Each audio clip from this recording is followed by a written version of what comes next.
I used to get very affected with what people were saying. But I think it's a skill you've got to learn, especially if you're ambitious, because any single time you try and reach a place where you become visible to other people, there are going to be some people who want to be in your place but can't for whatever other reason. And they're going to hate you for it. And that's on them, but it should not affect you. There are going to be other people who have a very, very specific idea of how something should be. And they're going to hate you for being there if you don't fit that idea, right? And I think this is not just limited to pageants, like at any point, even in politics, for example. It's not that somebody knows you as a person. They just like or dislike what you're doing in the position that you have based on their preferences, right? So I think it was terrible when it was happening, but it was such a good life lesson for me that you need to have decided who your people are and who you're going to take blatant criticism from and who you're going to ignore. Because a lot of times what people are saying about you is not on you, it's on them, because they're feeling all sorts of things that are not in your control.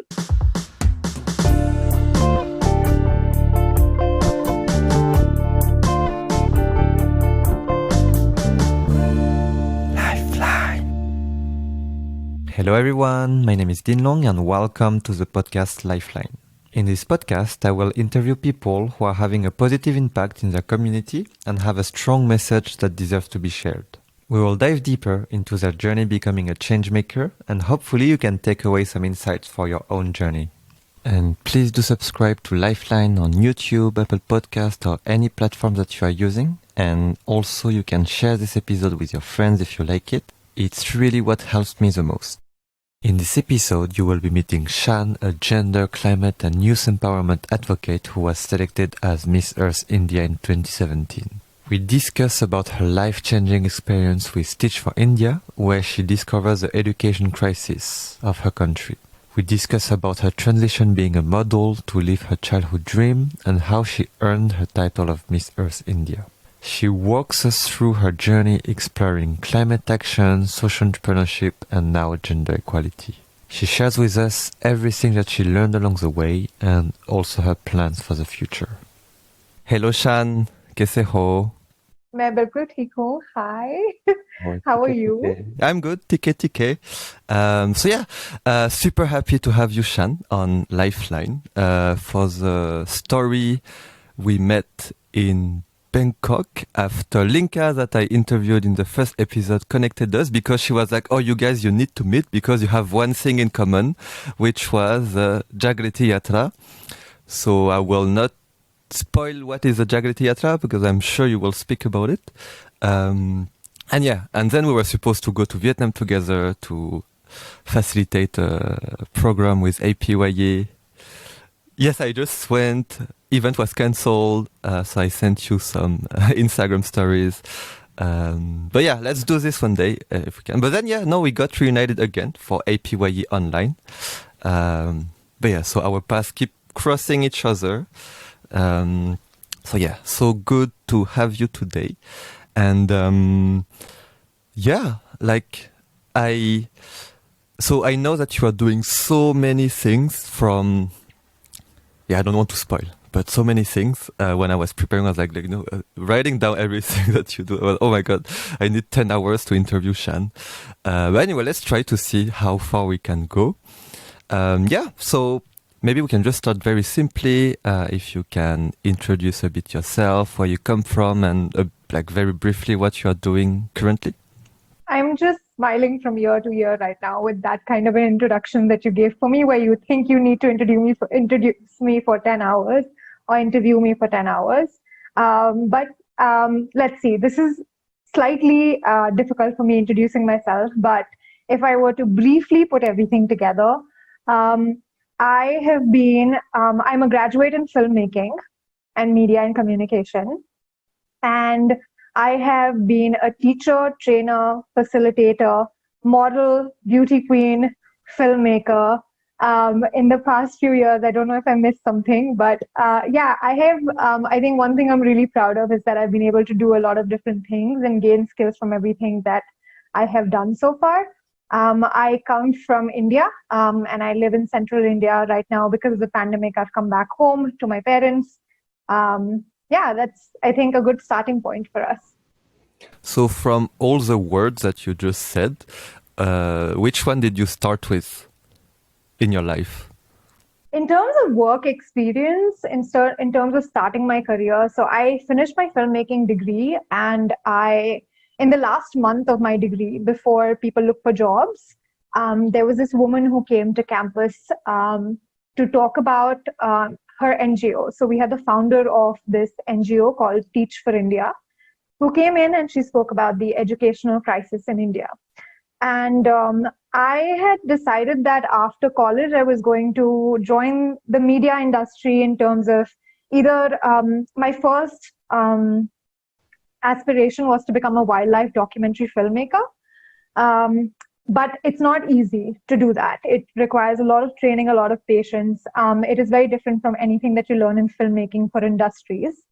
And so in terms of something financially lucrative, I thought I'll start my career from either working with media companies like, say, MTV. That's one of the places that I interned at.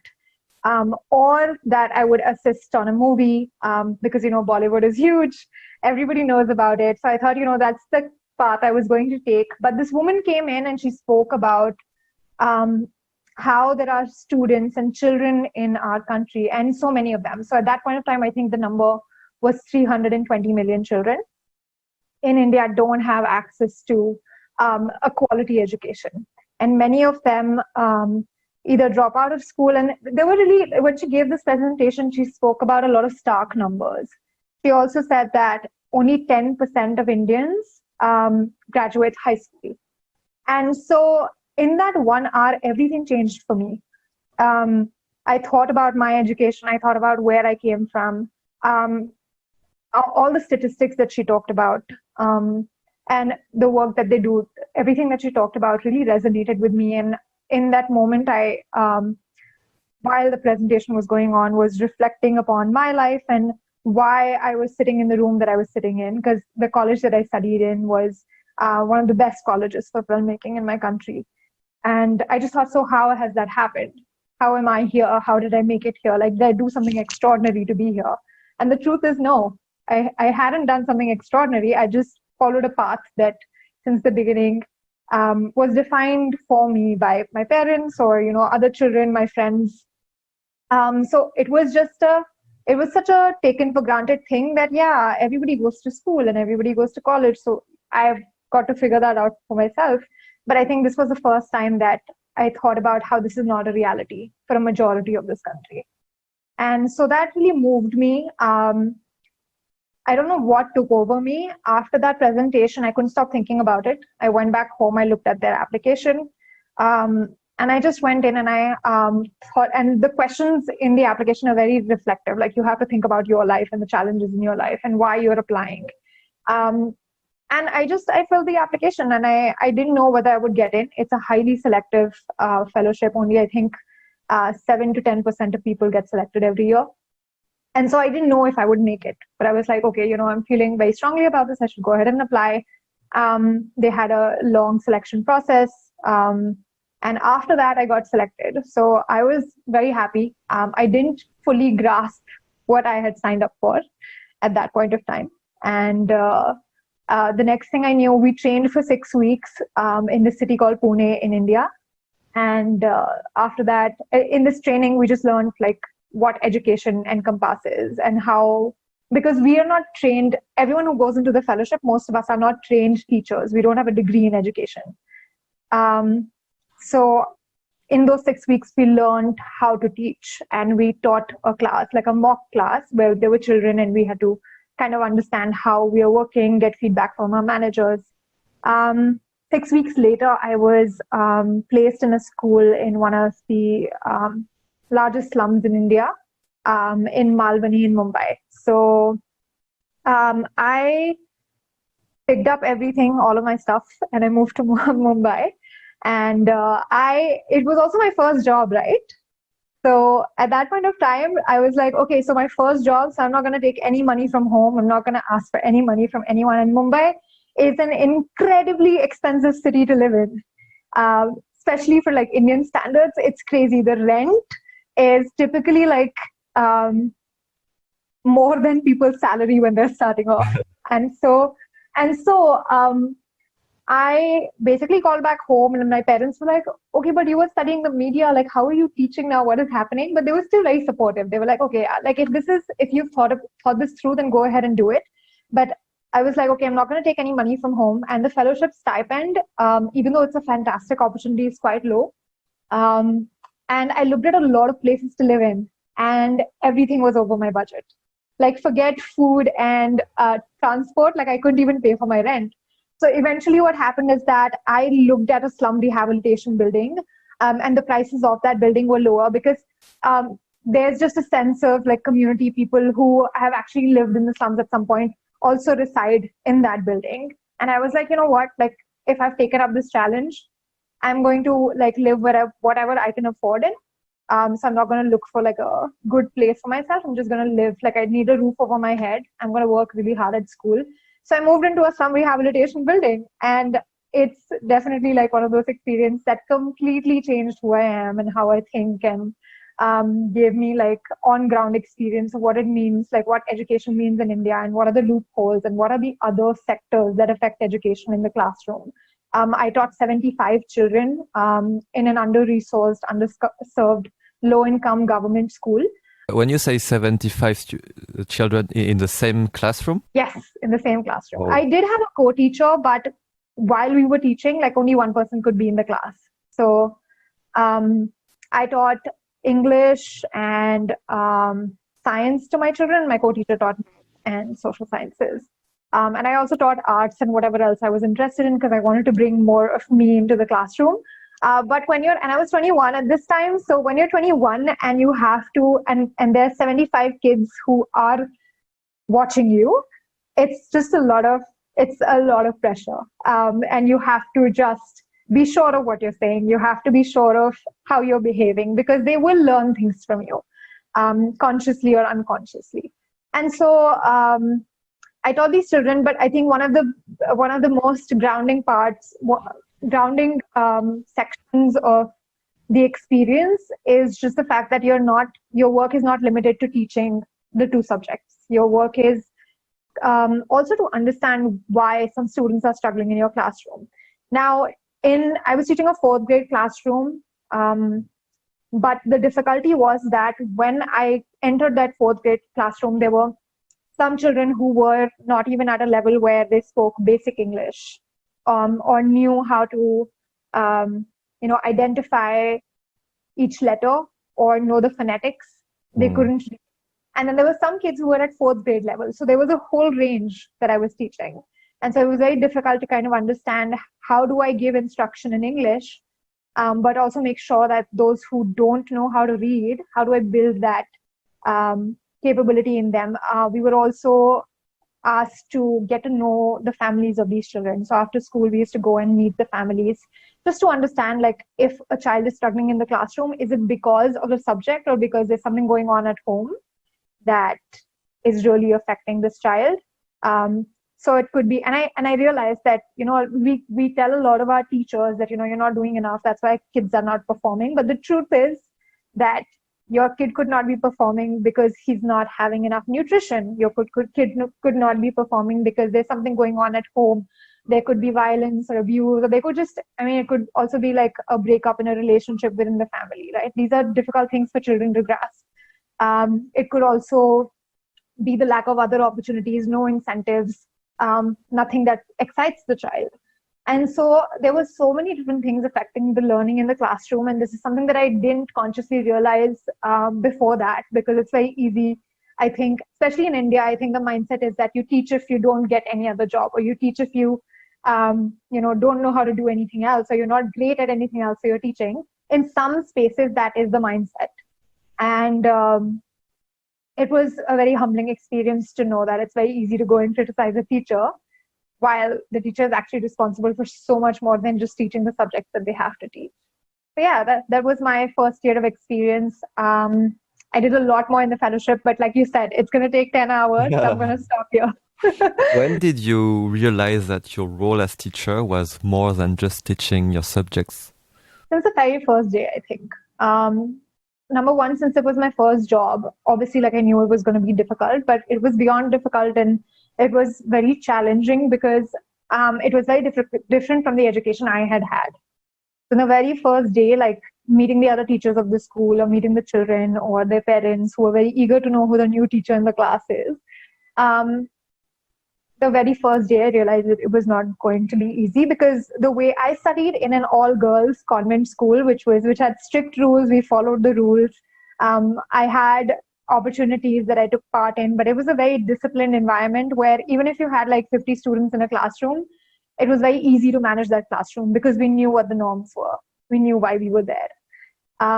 But when I entered this classroom, like that sense of, oh, my education is important and I need to focus was just not there.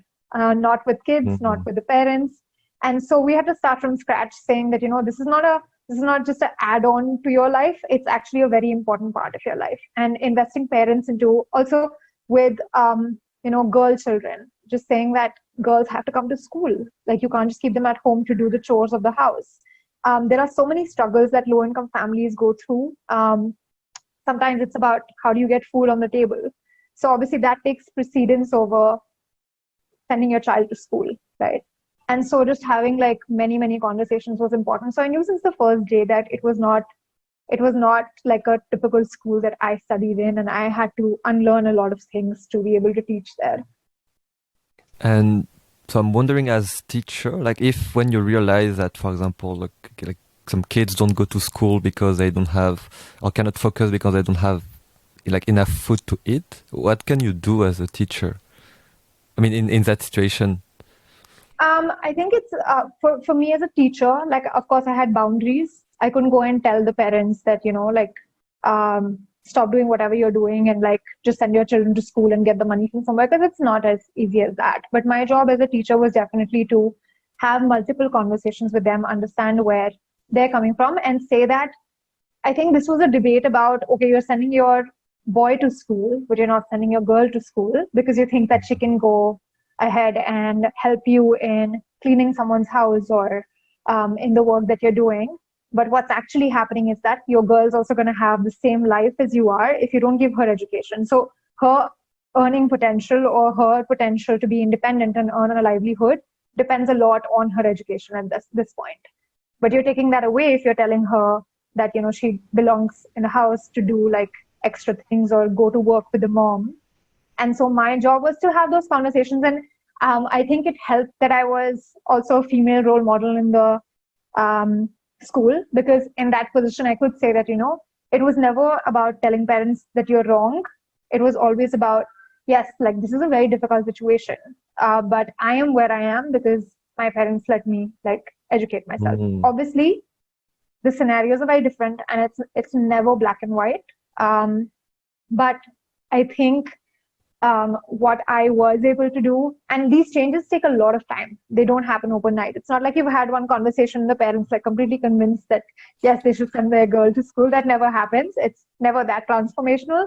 But I think you plant a seed in their head and you keep having these conversations. And if they see value in you as a person and in what you've done, then maybe there's a chance that, they might have a change of mind and they might consider being more invested in someone's education. So yeah, I think we tried doing that. I wouldn't say that in the 2 years I was a fellow that I was able to completely transform everybody's way of thinking, or that I learned all the challenges that they were going through, but at least I think it was a start when I was working with them. I see. So yeah, no, super interesting. And so you stayed 2 years there? Yeah, the fellowship was only for 2 years. Yeah. Okay. So I mean, it's interesting because you were studying, you wanted to be a filmmaker, then you had this sort of, aha moment when, I mean, you said it's like the first time you questioned a bit the path that you are taking, and then you switched to education in very grassroots, I guess, community. And now that, so you're in this new world where, I guess you love it, and then fellowship comes to an end. So what do you tell yourself? At the end of the fellowship, I actually wasn't very sure which part. So I knew as a skill, teaching was not something I was exceptionally good at. There were some things that I could still learn, but it also wasn't something that teaching, as in like just learning about subjects and delivering that content in the classroom, was not something that I saw myself doing in the long run, especially for like primary school children. And I had to think of like, where do I fit in the education landscape? Because there's so many things that you can do within education. This was my first experience. Plus, of course, like once you end the fellowship, there's no compulsion that you have to stay in the education sector. Basically, what happens is that, for example, if I studied filmmaking, I could have very easily decided that, I've done my part. I've taught for 2 years. The fellowship is over. Now I'm going to go ahead and go back to filmmaking. But in those 2 years, I'd also kept in touch with all of my classmates who were in the film industry. And I'd heard of their experience and what they liked or disliked. And I realized that with the kind of person I am, maybe working in the media industry directly wasn't what I wanted to do. I was still interested in making films, but independently. I was not interested in working because my friends were working in those places. So I knew what the culture was like. I knew what the struggles were, what the achievements were like. And I, at that point of time, didn't feel like I wanted to invest time and energy into it. I applied for a job within Teach for India. And I stayed with them for 2 more years because I was like, okay, so I've gone through this experience. I've learned so much. How do I give back? But also from a personal like growth perspective, I'd grown so much in the fellowship that I thought that now that I'm actually going to get into a job, I might as well continue working with this organization and see how I can grow. So I applied within Teach for India, and my role was to work with the alumni of the fellowship. So trying to understand like what education spaces do our alumni want to go into, what kind of jobs, what kind of organizations they want to set up in the future. So that was the first year. And the second year, my manager realized that, of course, like I'd done filmmaking. So he realized my strengths in communication and storytelling. And because it was a very new team, the alumni team, I had the opportunity to become the communications point person. And so I traveled across the cities where Teach for India was existing in India. So it was, it's 7 cities in India, but I traveled to 3 or 4 cities to just make short documentaries on the lives of people who had, left their high-paying jobs or their previous experiences to work in the community. So there were a lot of people, like I said, most of us were not trained as teachers, but there were a lot of people who decided to stay in the education space after the fellowship. So I sat down with my manager and picked some of who these people were, and then went in. And we didn't have a lot of equipment or budget at that point of time. So I was like, no, I can still do it. So I took a DSLR, like a semi-professional DSLR, and I took one of the headphones, like earphones, the normal phone earphones, and I chopped off the earphone part and just kept the microphone. And I would clip it with a bobby pin onto whoever was speaking, because we didn't have the equipment at that point of time. But I was very determined I'll actually record these stories. So I created, I think, around 7 documentaries at that point of time, along with whatever communications, like graphic design or any communication that had to go out to the rest of the alumni network, as well as social media. So that's what I was managing in the next 2 years. Okay. So yeah, it's like, you close the loop. So you come back. Yes, I did. in making. I did. It was a great time. I had a great, inspiring time just recording the videos of these individuals, specifically just trying to understand their motivation of why they would not probably go back to the job that they had before, or in some cases they didn't even know like where the money was going to come from, but they were like very sure that they wanted to work with the community. One of the stories that I recorded was of a woman in Mumbai, and she basically, after the fellowship, started working with the mothers of the children to teach them some skills like with paper and cloth, and then started making products from those, and started selling that out. The profits that they made from the sales, they were that went directly to the mothers of the children. And in this entire story, she also helped these women understand how to save, how to, the banking system, how to save up. And these women started funds for their children for their higher education. So it was such a incredibly powerful story to learn about, but also like record and then edit and share it with the rest of the community. That, yeah, it was, I wouldn't trade that experience for anything. That was amazing. Yeah, for me, it looks like Teach for India is a sort of very long incubator. You spend 2 years really understanding the problem. And then from what you understood, this woman, she started to work with the parents. You wanted to continue in this sector. Yeah, I think the fellowship is designed in a way and it gives you such a grounding experience. And especially if you're just out of college, like it really changes the way that you think or how you thought the world actually works. Like it changes all of that. And so you can definitely get out of Teach for India, but you can't get the Teach for India out of you. And that's, I think a lot of people will resonate with this. So yeah, I think it still exists. Like whatever I learned in many ways in the way that I function, it still exists in the way I work today, even though I'm not working directly with the organization. So you decided to leave after 4 years, or yes. what? This was more from a personal growth and significance place. Teach for India is also is a place that teaches you to reflect a lot. And this is about yourself, about your classroom, about the children you're teaching, about the community that you work with.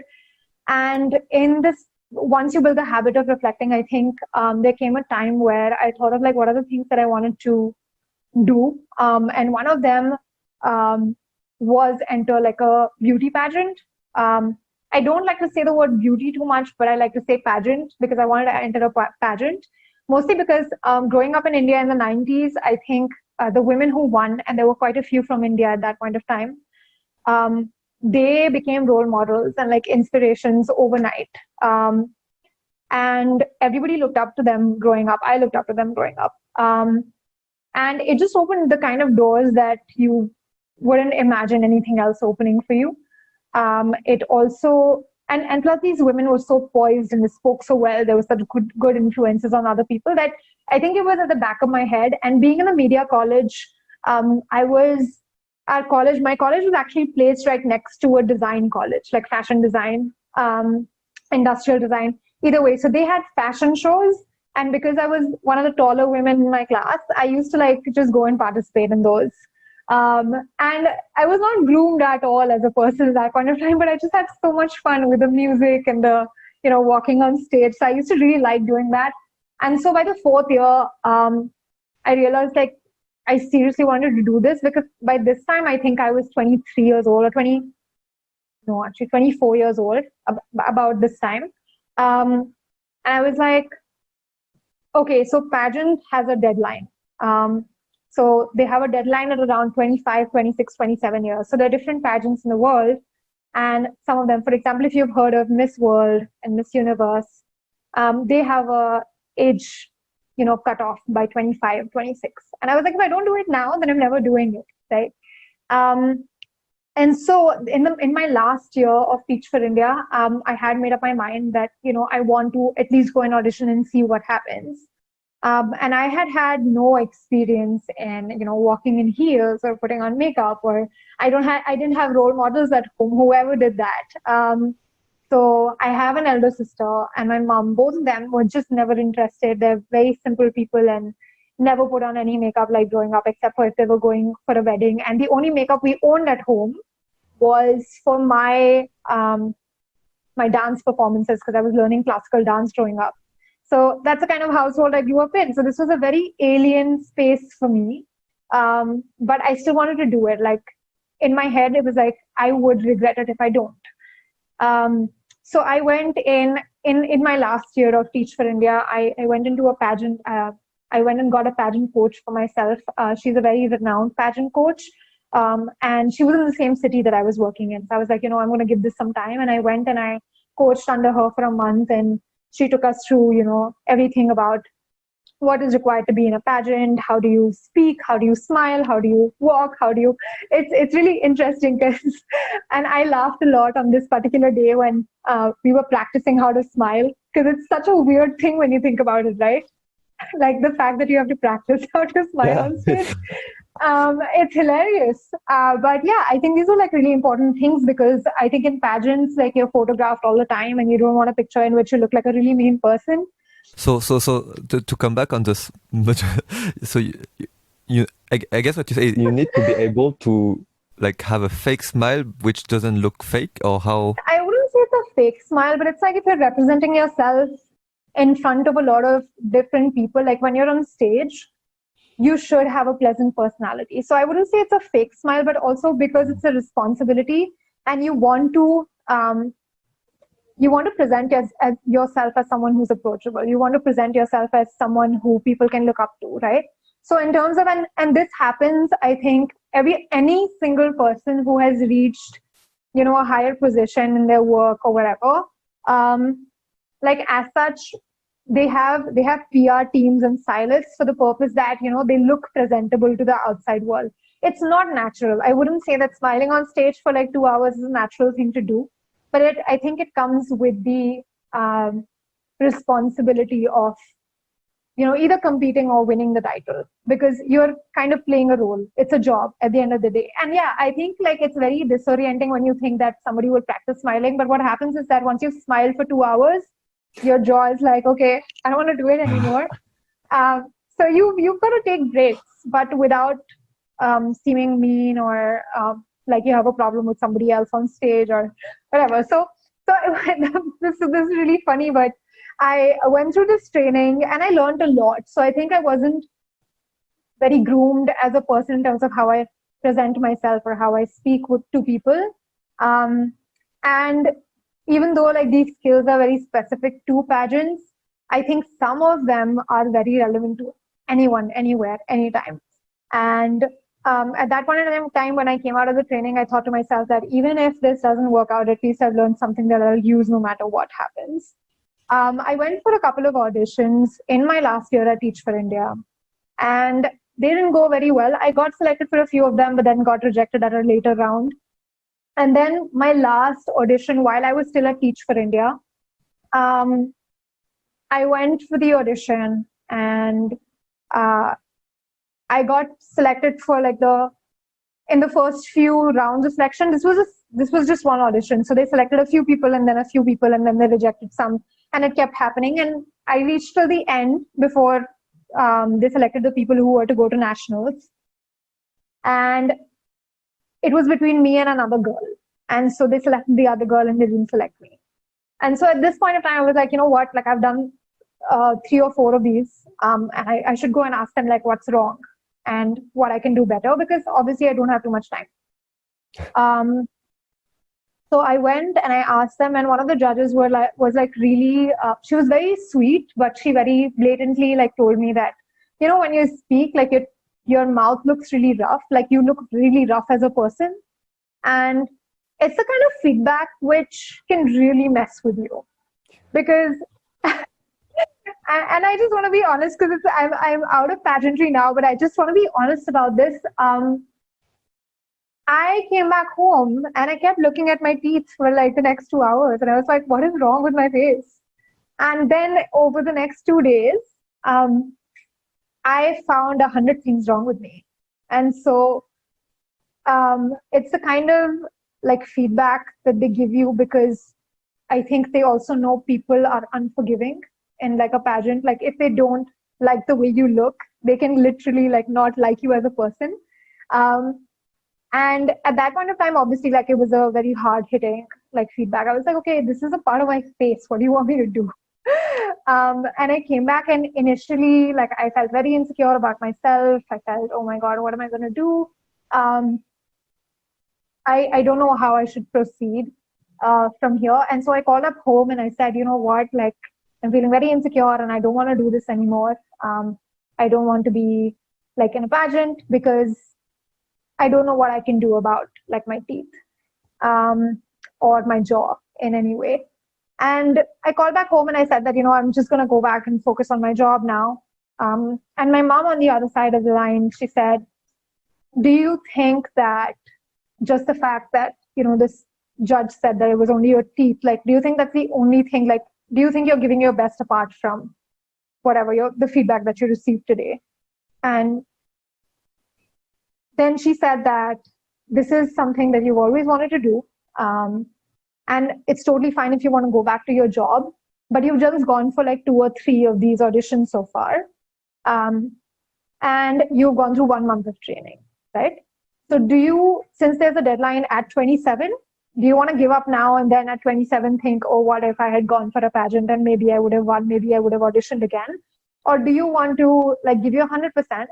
And then if it doesn't work, then at least you can say it to yourself that it was not meant for me because I gave my 100%, it still didn't work. So I thought about it and she was right. I thought she was right that, I will feel at some time that, I didn't give my 100% because 80% of my brain was in my job. 80% of just my energy. And teachment is a very different place, right? Like your priorities are completely different from looking at how you look or how you present yourself because you have a different focus. And so I took the call and I talked to my manager. He was very supportive. And I quit my job and I came back home to prepare. I came back, I lost 11 kgs of weight, in a very healthy way, by the way. I don't want anybody to think that you should just, because there's a lot of controversy around how you lose weight, but I didn't want to kill myself. So I started eating super healthy. I started running, I started going to the gym. I also started building up understanding what my story is and how I present myself to other people. For 1 year, I also had braces. So I went to an orthodontist and I checked with them whether there was any point in doing anything with my teeth. So what happens in beauty pageants is that sometimes there are quick fixes. There are a lot of quick cosmetic fixes that people do, right? So if you don't have thick, luscious hair, you just get extensions.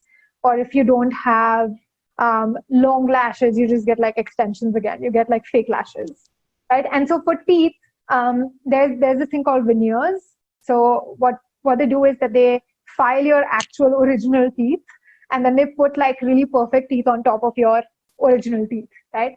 And so it was suggested to me that I do that, but I was absolutely, there are 0 ways that I'm going to do that to myself. And I was very I drew the line and I said, there is a point till which I'm willing to work. And if it's not working beyond that point, I'm not going to do more. So I decided I didn't want to get veneers. I really like my teeth. But whatever, some of my teeth were not in line. And I talked to an orthodontist and he said that it may be good for you just in general as you grow older to get braces, not just from a cosmetic perspective, but also just so that, because I was getting new wisdom teeth. And it was all pushing my teeth to the front. So they extracted my wisdom teeth first, and then they put braces. So I had that for 1 year. And then before my final audition, because I was already, I think, 25 and a half or something now, I decided that I wanted to go for the auditions of Miss Earth, which is an environmentally inclined pageant. And as I said at the beginning of this call, I wanted to be a wildlife documentary filmmaker. And that comes from the fact that my father was in the forest services for about 30 years. He's retired now, but for 30 years, he worked to protect and conserve the forests and the national parks in India. So I've kind of grown up in that family where it's very important to think about your environment. And my 2 of my internships were one was with a wildlife magazine and one was with Worldwide Fund for Nature. And I was like, you know what, I have a backing and I have a passion to actually work on this. So I'm going to go for a pageant where I'm not going to speak superficially about anything, but I'm actually going to speak from experience about what I know about the environment, and I'm going to do my own advocacy because that's a part of pageants. So I quit my job, worked on these things. It was a very difficult time because what happens is that modeling you need to have some modeling experience in order to do well in a pageant because you need good pictures or just have some good videos of yourself because people are going to be watching you the whole time. And so the difficulty was that I had to keep going for different activities of the pageant to another city. So I couldn't do a job. But at the same time, modeling, the way modeling works is that you hear from a modeling photo shoot like once in 2 months or like once in 20 days. And so what are you doing for 15 days? What are you doing for those 2 months, right? It's very mentally exhausting to think, okay, when is my next project going to come? And I didn't want to do that to myself. So I said, what can I do with the time that I have? So I started collaborating with different environmental organizations. I was like, if I'm building my advocacy, if I want to learn more, I might as well just volunteer my time wherever I can. So I started going across my city, across my country, to just participate in different environmental events, whether it was like a beach cleanup or whether it was planting trees or a seminar on climate change. I also worked with an organization where together we created a quiz for children for 140 teams that was focused on around environmental issues to just raise awareness. So I started working on small and medium-sized projects in a volunteer capacity, and in some cases as a part-time employee of the organization. I also started writing a little bit about climate change. All of these things happened. And then after, I think I got selected first for the regionals, then for the nationals. And then finally, when the time for my pageant came, so on the day of the pageant, we were all on stage and somebody came and announced, one of the organizers came and announced that, sorry, this pageant is cancelled because of so-and-so reason. So 8 months after me quitting my job and, working so hard, they just canceled the pageant on stage. And at that point of time, obviously, nobody knew that this could happen. So everybody on stage was just like, okay, what is happening? Nobody knows what is happening. And we got off the stage and we all just went and we were all obviously upset, but we didn't know why the pageant was cancelled in the first place. Anyway, so we all came back home and we were all really, really upset. And after this whole thing went down, I came back home and I remember like just lying in bed looking at my ceiling thinking, okay, so I don't have a job and my pageant's not happening. And I don't have a, like, I'm not going to school this year. Like, I don't have admission to any school. And like, that serious fear of, okay, what am I going to do next? Like, what happens now? Right. And I'm 25 at this point. So I'm like my options are completely running out. Like, I don't know what I'm going to do and how am I going to explain to someone, even if I go look for a new job, like, how am I going to explain to them that I quit a perfectly good job to be in a pageant that didn't really work and I don't have anything to show for it. So yeah, it was a very difficult time. I'm really glad that I can laugh about it now. But at that point of time, it was like serious fear of like what's next and I don't know what I'm looking forward to. And I did take some time out for myself and I applied. Thankfully, what worked out was that I had applied for a climate journalism fellowship and I got in. So that meant that 3 weeks after this happened, I was invited to report from the Fifth Asia Pacific Climate Change Adaptation Forum from Sri Lanka. And so that was something definitely to look forward to. And I went there and I met this incredible team from this organization called Climate Tracker.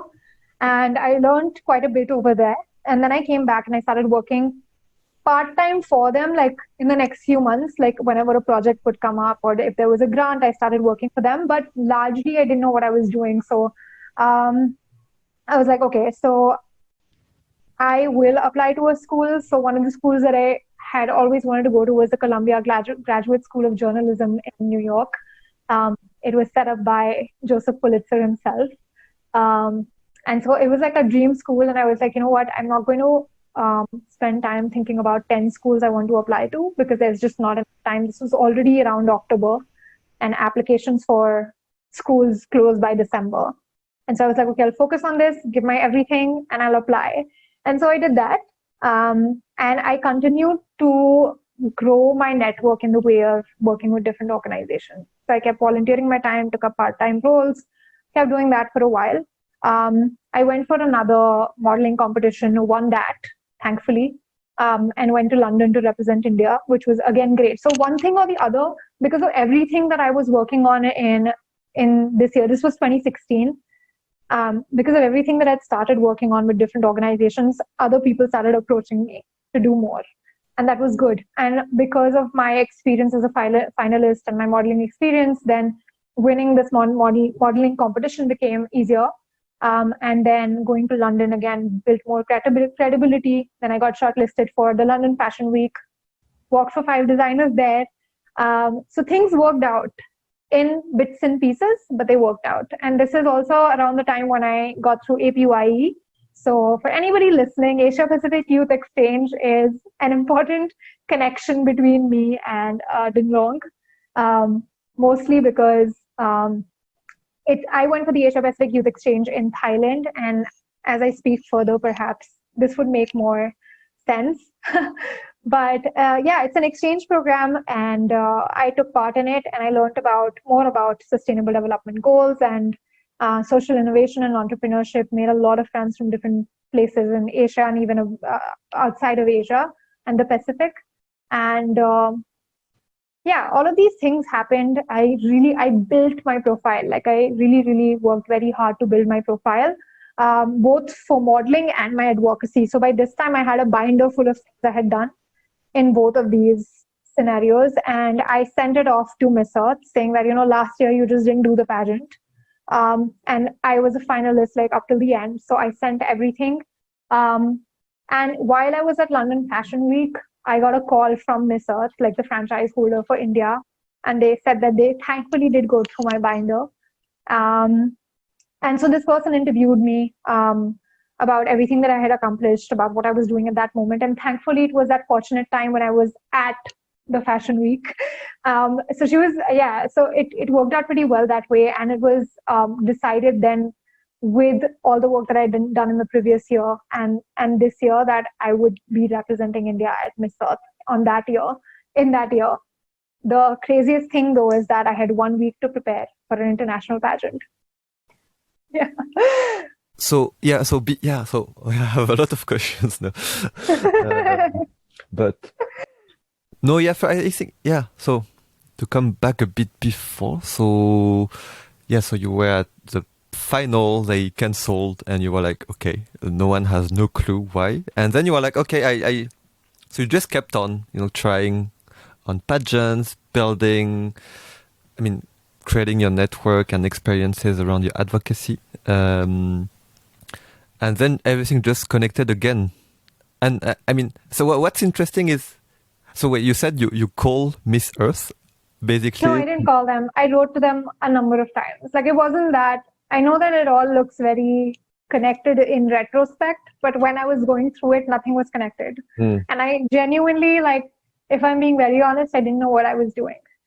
But it was technically my last year to participate. So Miss Earth also has a deadline at, I think, 26. You need to be less than 27 years old to participate. So I was like, if I hadn't gone that year, I would not be eligible to go after that. So your goal was always to participate, to the... When you say participate, you mean to the international pageant? Yes, I definitely... So for me, I never had the aspiration. So in India, what happens is a lot of times because pageants are a way of being seen and recognized. A lot of people choose to go in the media industry or become anchors in TV shows or be a part of Bollywood or start modeling professionally. So for them, it's really, really helpful. The experience directly connects to that path. But for me, and a lot of women, when they start modeling at 18 years old, it does seem like a natural and perfect path to go to, and pageants really help because it builds credibility. But I was already 24 by the time that I was actually participating or auditioning for pageants. And I had already built some experience in the education, social development sector. So my way of thinking than most people that I was competing against was quite different, I would say. And even while I was going through this, my only thought was that if I've invested so much time and effort and even money in some cases, because you need to buy the makeup and the hair and the gowns and the whatnot, and you need to travel so much, I might as well, it would be good if something comes out of that experience. If there is something credible that I can say about myself once that once I stopped trying for that experience anymore. And so I think I took a leap of faith in the next year saying that, okay, this is my last year. If it happens, great, but I can't go down without trying, which is why I kept building my portfolio and my profile to say that, okay, I have built this much credibility now, and I'm going to do my best and try my luck. And if it works, great. But I want to be able to say to myself that, I tried everything. I think that was the mindset I was coming with, because I never thought I wanted to be a part of Bollywood or that I wanted to become a model full time. I knew that I really liked the work that I did with Teach for India. I really liked working in the social development sector, not just because of the work we do, but because of the kind of people who work in the social development sector who had taught me so much. So I at this point, I wasn't really sure if I were to go into a job, like what that job would be, because there were so many experiences that had just happened. But in that year, I think one thing I was clear about is that if there is a chance, I will take it. And I sent my entire binder to them saying that if the competition is happening, I didn't know whether they're doing an on-ground competition or not. So I said, please consider me to compete again, like this year as well. But after 2 or 3 follow-ups and there was no competition happening and I didn't know what was happening at all, it was after all of that I was called in, at London Fashion Week for the interview, which was just 1 week before the pageant. So by this time I was like, no way, like anything is going to happen, because the pageant is going to start next week. And it was like a very tricky time, but it just happened. I think it's such a huge lesson into not giving up and actually asking questions and trying. And if I'd not done that, I definitely am proud of myself for pushing through and trying everything that I could have. I knew for a fact in 2017, if they had launched the competition again in India, I would have competed. But they hadn't done that, so I tried any other way that there was. So you were really driven by not willing to have regrets, right? I mean, from what your mom said to you. I was really driven by giving my best and whatever that meant to me at that point of time. I wasn't thinking so much about regret then, but it's making sense to me. In retrospect, talking about regret makes sense, because maybe at this I would have thought, oh, I wish I'd done this or I wish I'd done that. But I don't think that way, because I think I did everything that I could have done. And just to clarify something on pageants, and then I really want to hear the story of the final. But so, you speak a lot about advocacy. So is it something specific to Miss Earth, or is it something specific to pageants in general? I mean, in every pageant. I think it's a really beautiful thing that pageants have a space for advocacy, mostly because it's a platform where thousands of people start recognizing you. And if you have that kind of influence, if people are listening to you, you should be able to use that platform to sensitize people about things that are important. And so the way that I look at it, initially when I went in, of course, there's a lot of talk around pageants, and me also coming from the background of Teach for India. Of course, there were colleagues and there were, acquaintances who said that, why are you going into a pageant? It promotes body image issues, and it promotes, people say that they care about something, but they don't care about whatever they're working for.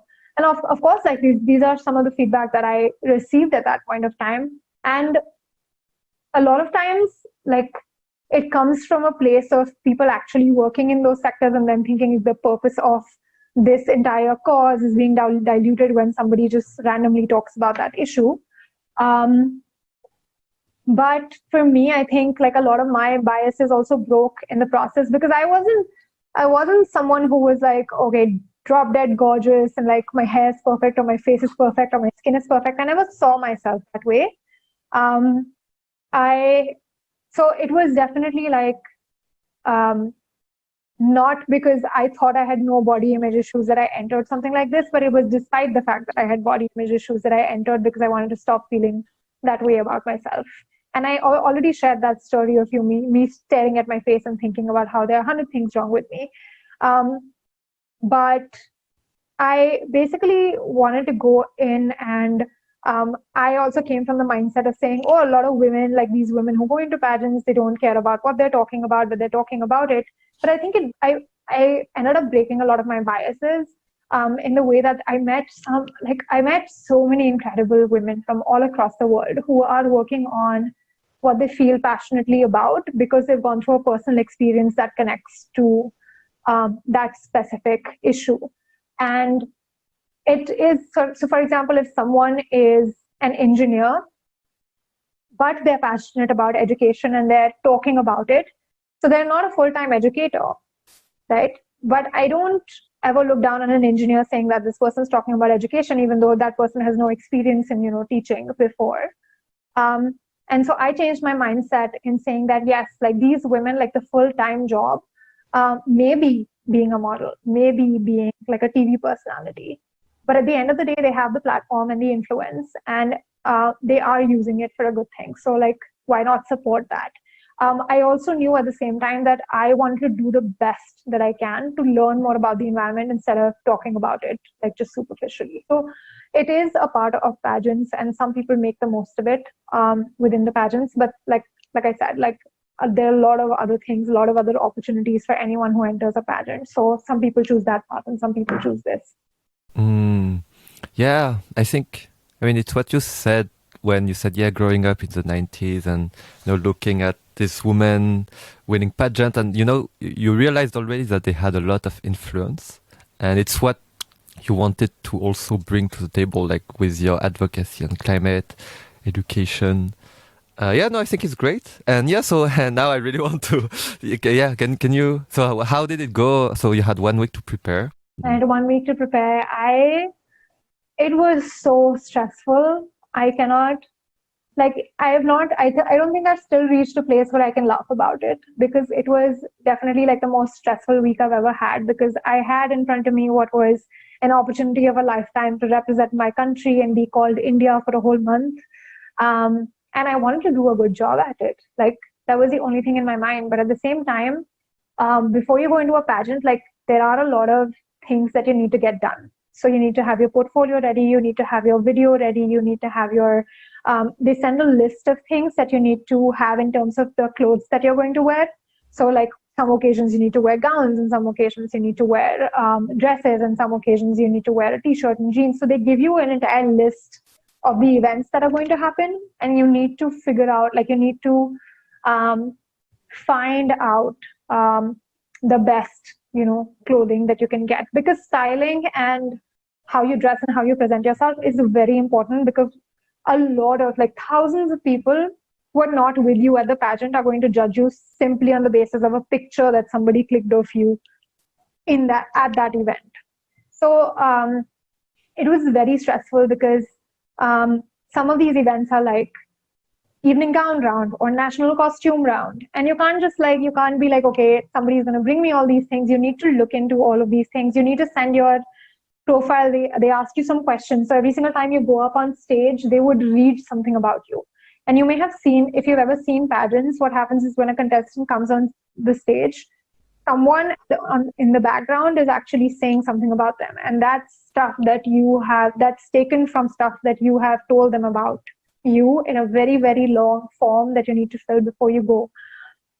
So all these things were there, and obviously this came very last minute for me. So I was very stressed out, and I was nothing else in the last 7 days. I don't think there was any point where I was not stressed, and I don't think there was any point that my mood changed from anything but being anxious. Except I think on the last day when I was really excited that, it's happening and I'm going and it's so cool. But yeah, I basically spent my last 7 days before the pageant just prepping for the pageant and making sure that I have everything. Unfortunately, there wasn't typically a franchise. So for example, if somebody is leading a pageant in a specific country, sometimes what happens is if they have sponsors, they support the person who's representing the country by giving them a stylist or giving them giving them a budget to work with for their clothes and their hair and makeup and like other video creation and everything. I did not have that support, unfortunately. So it made it even harder. So it was just me, and my family didn't know anything about pageants. So there was no help from that side. And then because it was such a short time, like I couldn't fall back on friends to help me with it because it was so targeted. And I was like, I have to do everything on my own. So it was very exhausting. But finally, like I had everything that I needed to go, and I went. And the pageant was in the Philippines.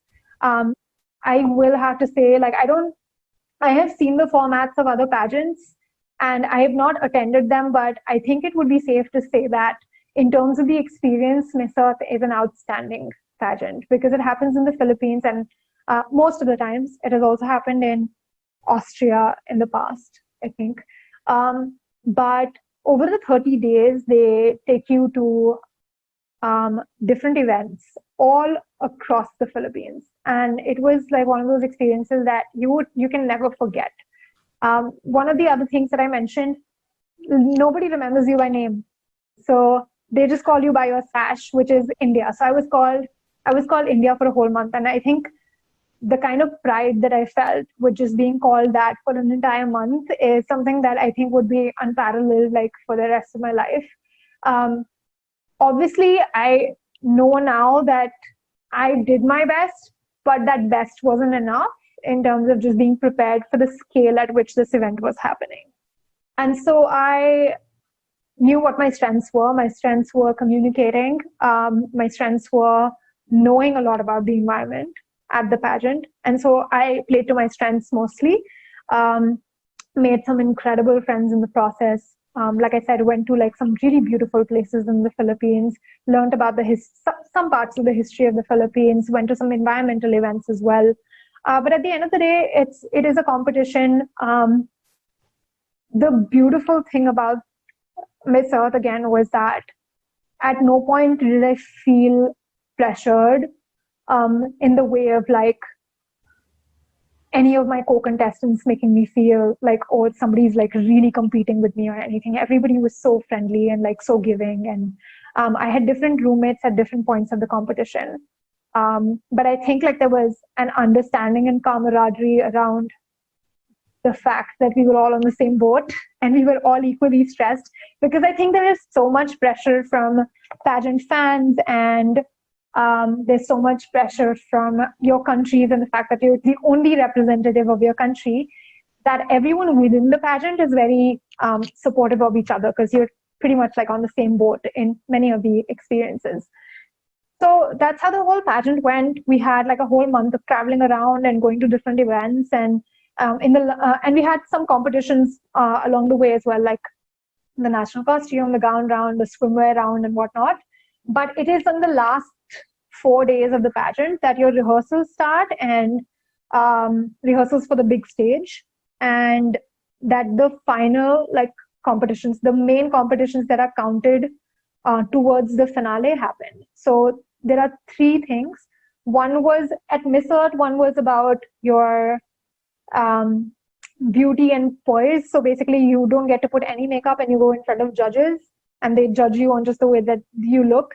The second is figure and form. So they judge you on how fit you are or what your figure is like or whatever. The third was environmental awareness and intelligence.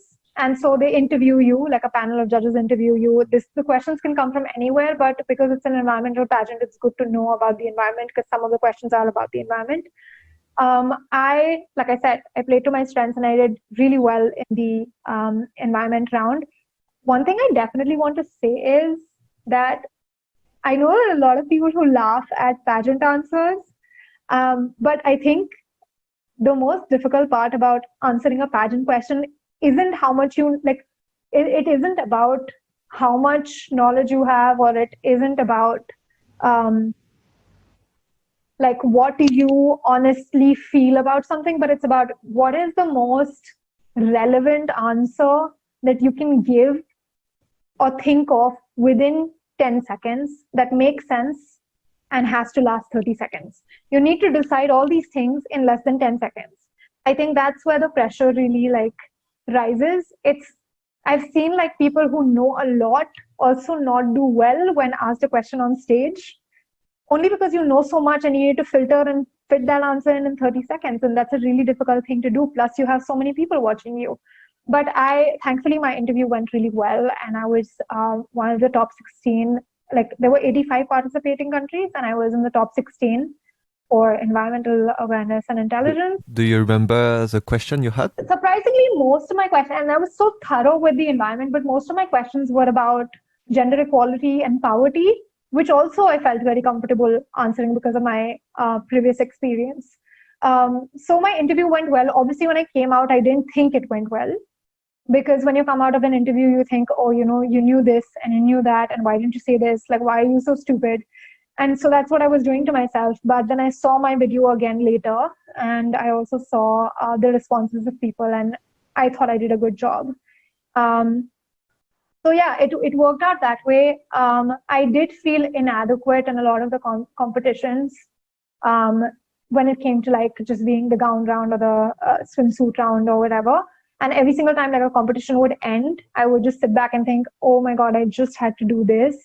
Or if only I had the time to do this before the pageant, I would have definitely like done a great job. Or if only I had support, I would have done a better job. And the comments keep pouring because they just post all these competitions online. So people just keep replying. And some people are so kind and so encouraging and so fantastic, and they write good things about you. But some people will just write things like, oh, she's trash.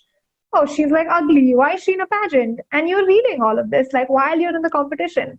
So it's very mixed, and it's difficult. But at the end of the day, it's a competition, and I think you want to do your best. So after a point, like I decided at the 15 days that I will stop reading comments and I will do what I can and enjoy my time there. I won Miss Friendship, which I wasn't anticipating, but I got a bronze in Miss Friendship, and I was in the top 16 of environmental awareness and intelligence. I didn't make it to the top 16 overall. But yeah, I think after coming back from the pageant, like that was the finale, and I made some like really incredible friends, and I was very encouraging of them, and they have done wonderful things after the pageant as well. And I'm really grateful to know them. I think just the community of these women and what I've been able to learn from them is absolutely fantastic. But after I came back, obviously I shouldn't call it PTSD, but after I came back, no, it was something like that, because like when you come back, you just think about all the things you could have done better. But the truth is that given the circumstances, you couldn't have done better. And so like it took a lot of time for me to get over my hindsight bias. Like there were just days when I would think, oh my God, that gown looks so bad on stage. I wish I had picked up another gown. When the reality was that I gave in my best. I gave in my time, money, effort, everything in getting that gown, and like it didn't look good on stage, and I could not have anticipated that. But when you come back, like you obviously have, because it's a once in a lifetime opportunity, you want to have done better. So it took me, I think, a couple of months to get over that and realize that I did the best that I could have. Yeah. Does it help you in general because you had it in the pageant, but this is a feeling that we all have at some point in different contexts. So does it help you to overcome this? I think like when people say that time is the only thing that heals things, that is true, because sometimes you just cannot shut your mind up. Like you can meditate all you want, but and I am all for meditation. Like I think people should do it, and it definitely helps. But sometimes when you're just waking up from sleep and you're thinking about, oh, I should have done this when this thing was happening, there's no controlling that. And you only forget that once more things happen in your life. Like you have more things to think about or look forward to or be happy about. And I think like it's with conversations, like similar conversations like the one that I'm having with you, with people, that I have been able to manage like the feelings I had around how I could have done better. But yeah, I think in one conversation, like this term that I used, hindsight bias, remembering that really helps me, because I was talking to a friend of mine and he said, okay, well, I know that you think that you could have done a lot better, but you also just told me that you had only 7 days and you had all these things going on. And You did give your time and your money, and what were you thinking when you got that gown? And the truth is, I was so excited about being in that gown. And I thought that I had made the best decision that I could have before going into the pageant. I was like, okay, so I have done the best, and this is the best gown available to me, and I'm spending all of my savings on this, and this is going to be fine. But it didn't work out, and that's not something that I'm responsible for. It's something it's a lot easier now, because every single time that happens, I can tell myself it's a hindsight bias, where I'm thinking about something that I've taken out of context and I'm beating myself up for it.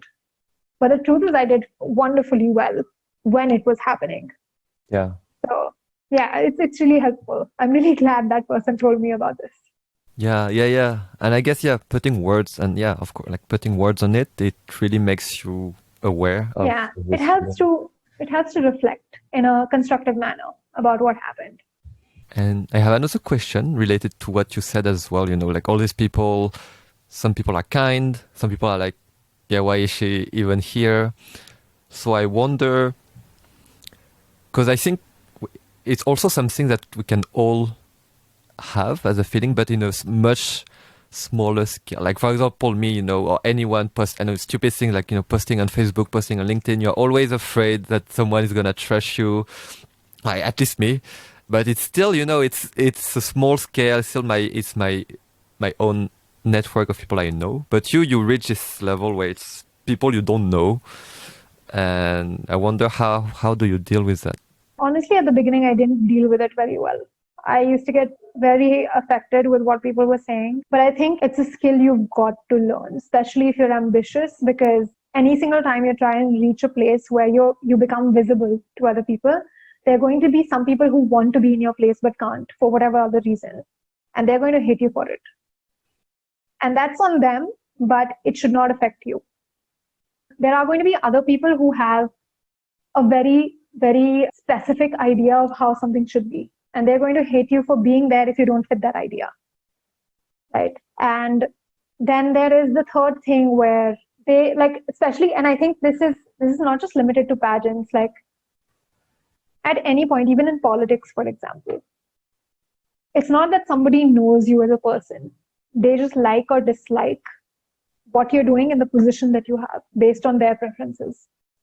Right? So I think it was terrible when it was happening, but it was such a good life lesson for me that you need to have decided who your people are and who you're going to take blatant criticism from and who you're going to ignore. Because a lot of times what people are saying about you is not on you, it's on them, because they're feeling all sorts of things that are not in your control, right? And obviously earlier, there have been times that obviously I wasn't made of very, very thick skin. I wouldn't say I'm even right now, but there have been times when somebody said something really cruel about me or trashed me or something online, and I've just cried because what do you do? Because you have all this pent up emotion. And I think people say, oh, you're weak because you're crying. Because no, I'm crying because that's the emotion I'm feeling, and it would help me to release that emotion and feel strongly about whatever I'm feeling after that. So yeah, there are times when people would really get you down, but I think over time of people saying whatever they're saying, you can externalize what they're saying and say, okay, this is their problem to deal with. If they're upset with this and they think I'm trash, they need to deal with that. But and then think that if my pageant coach is telling me that, hey, your hair didn't look right in that whatever shoot you did, then I'll take that because she's my coach and she knows what she's talking about and she knows what's needed to do better at the place that I'm at. Right? So I know that she's not coming from a vicious place. She's not coming from a place to put me down. So I know that. And of course, like I said, there are people who also always encourage you and they're very proud of what you're doing. And there's also an internal feedback, right? I also knew, and while you're competing with other people, you also know who's performing well and who's not and what's needed. So you learn that while you're going through the competition. You learn those things and you realize that, I would love for this person to win. I would love for this person to win because they worked beyond like what I could have thought was possible, right? And you see that for people, and you're happy for them because you think that they've done that much work, and they are very deserving of title it is. So it's not being completely oblivious and saying, "Oh no, I'm the best for everything," and like, why are people saying that shit about me? It's also like very reflective and very honest feedback to myself about, okay, so I've done all of these things and I'm doing well, and maybe I won't win because I think I could have done this better, but yeah, that's the way it is, which is being honest with myself and knowing who I should take feedback from and who not. Cool. Yeah, I think it's a very important advice. So that was the end of your pageant life? Yeah, I mean, after I came back from the pageant, I still like, because I was chosen 1 week before the international pageant. I still had 1 year to just be Miss South India until the next person was chosen. So I continued the work that I was doing before, working on different projects. I started, I think I may be missing the timeline here, but I think I started again working part-time with different organizations or learning something online. I took a course on sustainable development online. So yeah, I kept myself occupied, and I also thought, okay, that once that one year gets over, like I need to figure out what I want to do. So I also took that time to figure out where I wanted to go and where I wanted to be. Deciding what my next step should be. Did the title of Miss Earth India, either you realize something changed, either externally or inside? Yeah, of course. Yes, it does. The funny thing is that I was in the social development sector for 4 years, and not a lot of people cared about that. Like, because I was fundraising for my classroom, and not a lot of people thought like, of course, some people came to help, and some people like did contribute to my class, but it wasn't. I would say it was not attractive in terms of like what I was doing. If I were to blatantly put it, of course, people were proud of me for what I was doing. But what Miss Earth did was that it kind of brought what I was doing with Teach for India into light. So people were like, "Oh, she has like on-ground experience, and she's also in a pageant. Like that's fantastic." It definitely opened doors. It's really funny, and I laugh about this a lot. But I was invited to speak at one of these events in India, which was about the environment, and having a crown really helps. Because like a tiara, because I remember this forum, like I was speaking, and there was another person speaking who had a PhD in something to do with the environment, and obviously like the person who actually knows the most was the person with the PhD. But I think what happened is that they kept me to speak in the end, and I think the PhD person was before me, and yeah, he went on stage and he spoke, and people were like, "Oh, okay, that's fine, great, good speech." And then I went on stage, and people were really excited to hear me speak or what I had to say. And I think that's a good example of of just how humans function in terms of what's attractive and what's influential. I don't think at that forum I was the most knowledgeable person. But at the same time, I think the package of me being like a pageant winner, along with the fact that I was working to advocate for the environment, like that was attractive to people. And that has been the case in many places where I have gained some kind of credibility to be invited to forums I would not have been earlier invited to, even though I would have had the same knowledge that I did now, right? So it definitely did open doors. Sometimes it's the opposite, and then people think that because you won a pageant, like you don't know a lot about anything, which is unfortunate, which is so unfortunate. I wish that people could like stop thinking like that in some cases for sure. But yeah, there have been times when I've been mansplained or like I've been told something because they thought that I don't necessarily understand it because I was invited to, I don't know, be at a certain place. Or there have been places where, because Bollywood is so tied to beauty pageants in India, that these college students have like told me to dance because like I'm Miss India, even though I was there as a speaker. So those things also happen, but I take it with a pinch of salt. I'm like, it's okay.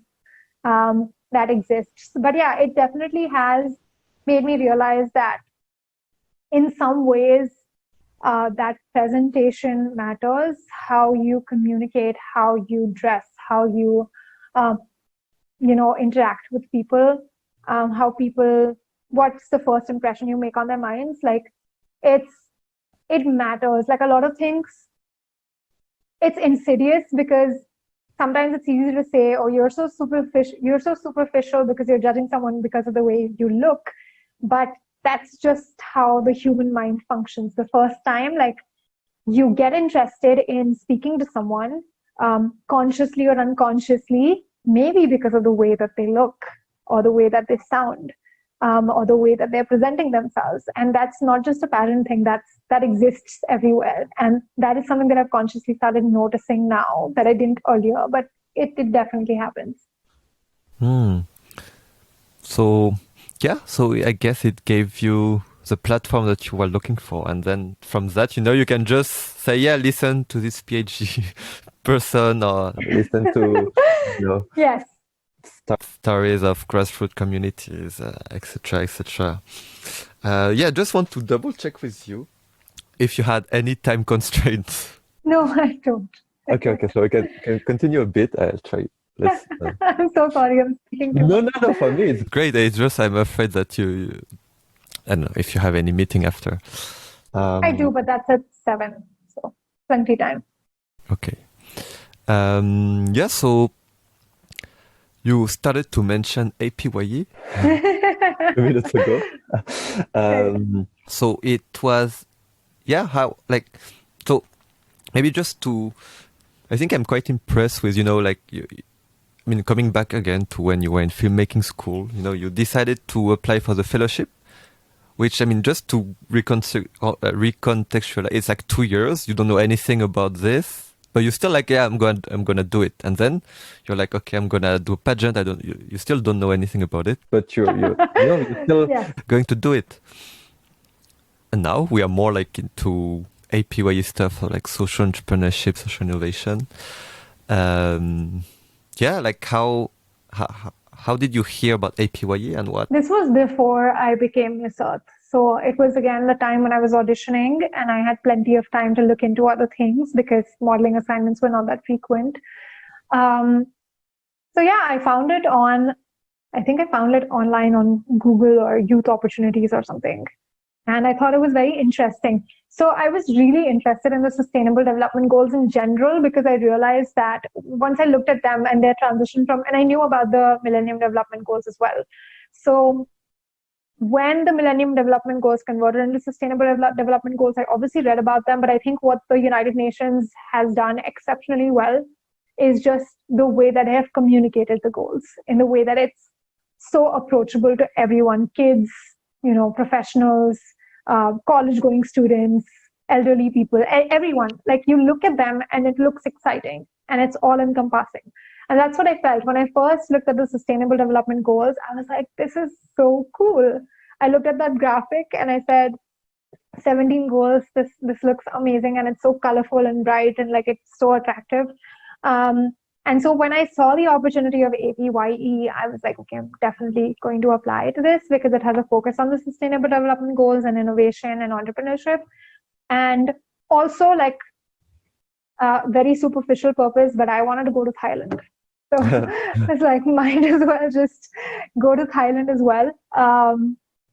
And so I applied, and I obviously was, for the program, I was looking for a scholarship. I didn't think like I could afford the whole thing at that point of time because I didn't have a job. And I was in a part-time thing at that point of time. So I was like, fine, I have 50% of this. If I get a 50% scholarship, I would definitely go. And thankfully, I got that 50% scholarship. APYE was one of the best, funnest, most amazing experiences ever because of the way that it is structured and the people within the program who run it. And kudos to Linka as well, because she was one of the organizers in the first year as well, and Millie as well. So when we went there, loved the energy. Like sometimes you just go into a space and you know you belong. And I think that's what APY did. So there were people from all over the Asia Pacific. And I think all of us Indians, I think we were five or six of us Indians at APY. And we all decided that like we're cool and all, but we need to mingle with other people. So we decided to I had roommates who were Filipinos and I started hanging out with them.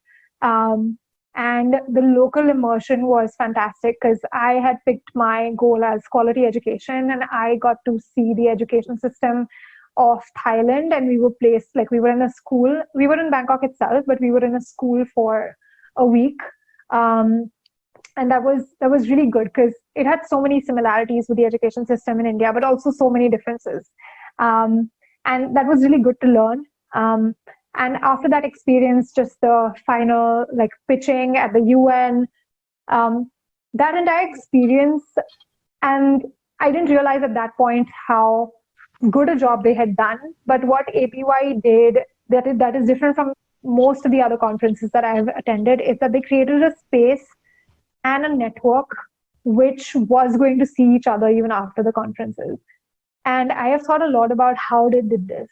But I think it's a mixture of like keeping people at the center and working with them, even though there is a purpose of teaching or telling people about the sustainable development goals, making them learn about social innovation and entrepreneurship. They did a great job at culture. So, and the cool thing is that my Filipino friends and my roommate from APYE, unfortunately my family could not come to the finale of Miss Earth, so they came to support me in the Philippines. So yeah, I think that's the kind of strong ties that they made. And I've met one of these APY people in 3 countries so far.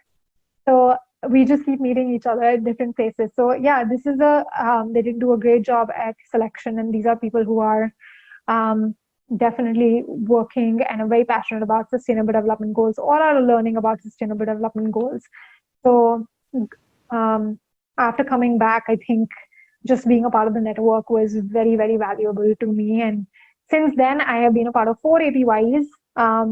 First as a delegate, and then as a facilitator, and then as a mentor, and then as a judge. And this time it was like the online APY. I was also a moderator for that. So I think it's just like I think it's become a lifelong thing where I'm going to be a part of like some 50 APYs in my lifetime, I think.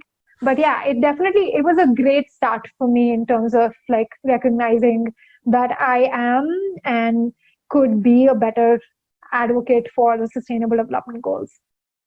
So it went to add on basically yeah. It strengthened my interest in the goals and also in social entrepreneurship in terms of understanding it. I am not an entrepreneur yet, but I may be in the future. And I think that if I do this podcast again, like 10 years later when I'm an entrepreneur, maybe I'll mention how APY had a role to play with it. So yeah. Is APY what brought you to do the Jagrati Yatra? Yes, partially. I think so. Jagrati Yatra also has they have a rigorous selection process.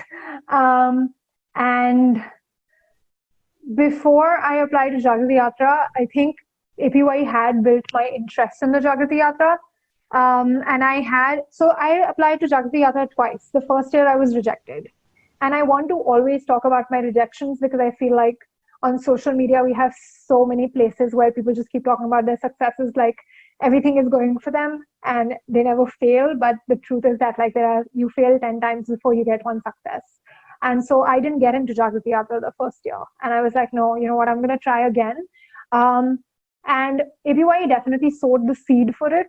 But I was anyway interested in the sustainable development goals. Jagrati Yatra is different in the way of it focuses on social entrepreneurship and not so much on the goals because it has 4 or 5 streams. Could you explain a bit JY in your own words? Yes, I will.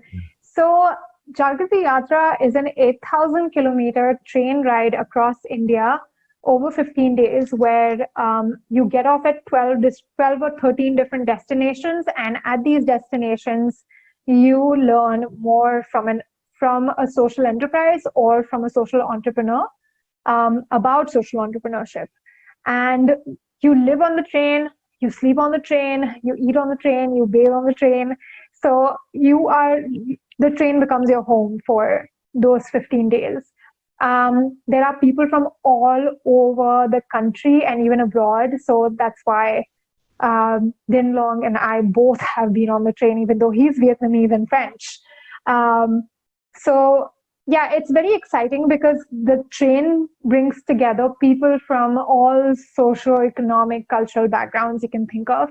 And it's a very diverse and interesting space within the train because people are very passionate about either a social or environmental issue or about social entrepreneurship. Some of them, there's so many people who have found their co-founders on the train. And there are also people who have found their spouses on the train. So yeah, it's really funny, but that happens.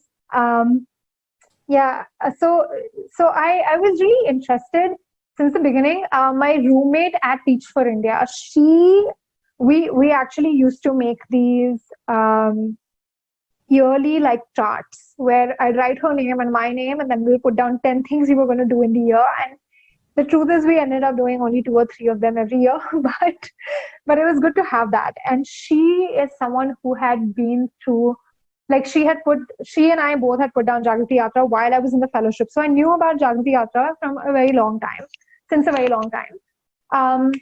But she went for the Jagrati Yatra and I didn't, because I just didn't apply to it in time or something like that.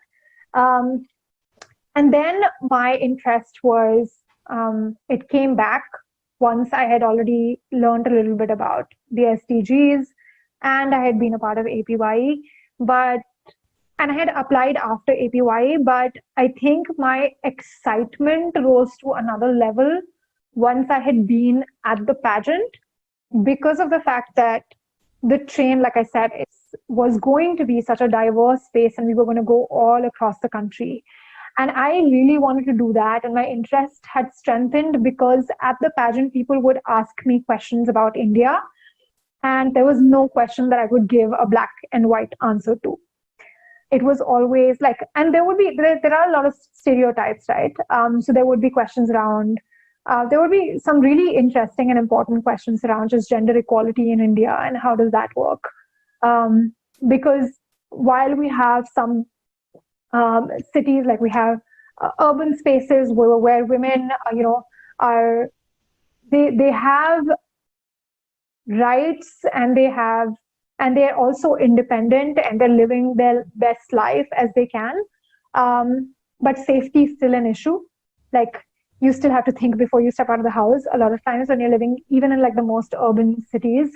And then there is the other side of India where there is female feticide still existing in places. There's still like female child marriages, even though our law states that it's completely illegal, like these things still take place. So there's like such a huge divide. And I think the stereotype around India with like some of the media and some of the movies that are made about India. So the people outside of India have typically a pretty grim view of India. So as a representative of my country at Miss Earth, like a lot of these questions that came my way, whether it was about gender equality or like it ranged from that to cows and snakes, which is like very stereotypical. But I wanted to answer them the best way that I can. And I kept realizing there is no one answer to any question I'm being asked because we have such extremes in our country. We have great things and we have really, really like terrible things happening all at the same time. And so my experience in no way represents the experience of so many other people in my country. And so because of that, I was very excited to be on the train because it was a more just representation of the country in one place because there were people from everywhere and I wanted to know more. And so I was very excited. So anyway, I got through. And again, this funny things kept happening in 2017 because my interview call for Jagrati Yatra happened 30 minutes before my gown round. So I was sitting like with my hair up in my gown. And this person called Anurag had called me up to ask me questions. And I literally said to him that, hey, I have to go into a competition, but let's just talk. And I spoke to him for 20 minutes. And after that, and this time, like, not only did I get into the Jagrati Yatra, I got full scholarship So I only had to pay the registration fee and nothing else. So I was mega, mega, mega excited. So I had so much to look forward to when my pageant ended, because I did the pageant in October, November, and then Jagrati Yatra was in December. So yeah, I was on the train after that. So for me, one major difference between APYE and JY, Jagrati Yatra, is so APYE is like young people from all over Asia Pacific, and Jagrati Yatra, it's so there are a few foreigners, like 10 people, but it's really like Indians. It's like four young Indians from everywhere. And yeah, I mean, I had a different experience because I'm not an Indian, so it's different, right? But I really wonder, like for you, you're surrounded by 400. But even if we count the staff cooking, the security, like, you are surrounded by 600, 700 Indians from every possible, so what is the feeling during 15 days? I think one of the things that really surprised me was that the train did not feel weird to live in after 2 days. Like, it had become such a normal thing that we were living and sleeping and, talking and meeting and everything in the train. And the other thing was that I think Jagrati Yatra is able to create such a balanced space. Like, you had a lot of people working in social development, but they came with very widely different perspectives. And then usually what happens is that once you're like an educated, like Indian with a college degree, you sometimes just feel very entitled to the things that you're doing. You think you know more at some points, especially if you're working in the social development sector. Sometimes you may be working on a project and you think you have the answers, but the train kind of provides the space to include those who are living the reality of that situation, right? So we had women from rural India on the train. So if somebody was talking about working with rural women in India, you had them to give their ideas and thoughts and opinions right in front of you. And that I really appreciate, because it's one thing to sit in isolation and talk about an issue which you are not facing yourself, but it's another thing to have that conversation with the same confidence, or saying that I know all of these things, while the person who may be benefiting from your program, or who your program is defined for, is sitting in front of you. So I think that was very powerful and moving and incredible for the women who were there. And the people in general, not just the women. But I think I really appreciate that for in the train, because I think the world has become such a place, right? I think with social media as well, you may have heard of all the algorithm that goes into, all of your social media and defining everything according to the way you like it, and understanding you as a person, the data that they collect. And so the world is becoming more and more honestly, I think it's becoming very binary for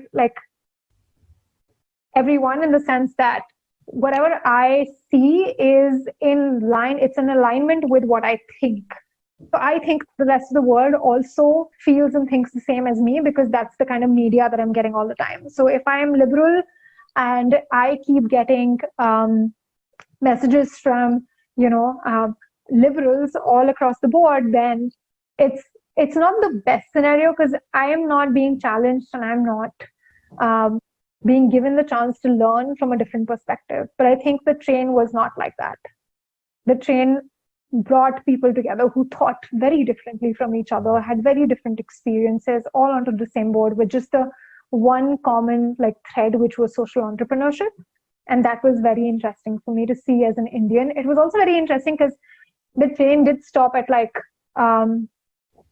the big cities. So it stopped at Delhi, and it stopped at Mumbai, and it stopped at Bangalore. But we also went to villages and towns. We also went And the most amazing thing is that we do this train ride at the end of December, going into January. And geographically, like I was blown away with India because we started our journey in Mumbai and we went to the south, and it was so hot and sweaty, and it was so difficult while going to the south because we were all just sweating the whole time, right? And it was just very, very hot.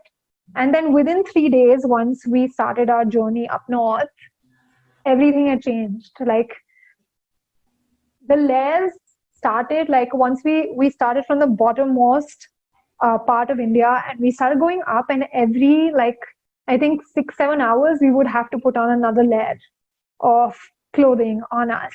And within just 2 days or 3 days, like we were freezing. I was under 5 layers and I was still shivering in Uttar Pradesh when we reached over there. So that was also like very, yeah, I think it was just like a really incredible experience if I look back at it. I was a facilitator on the train. So my responsibility was also to work with my entire cohort, and my cohort was focused on energy.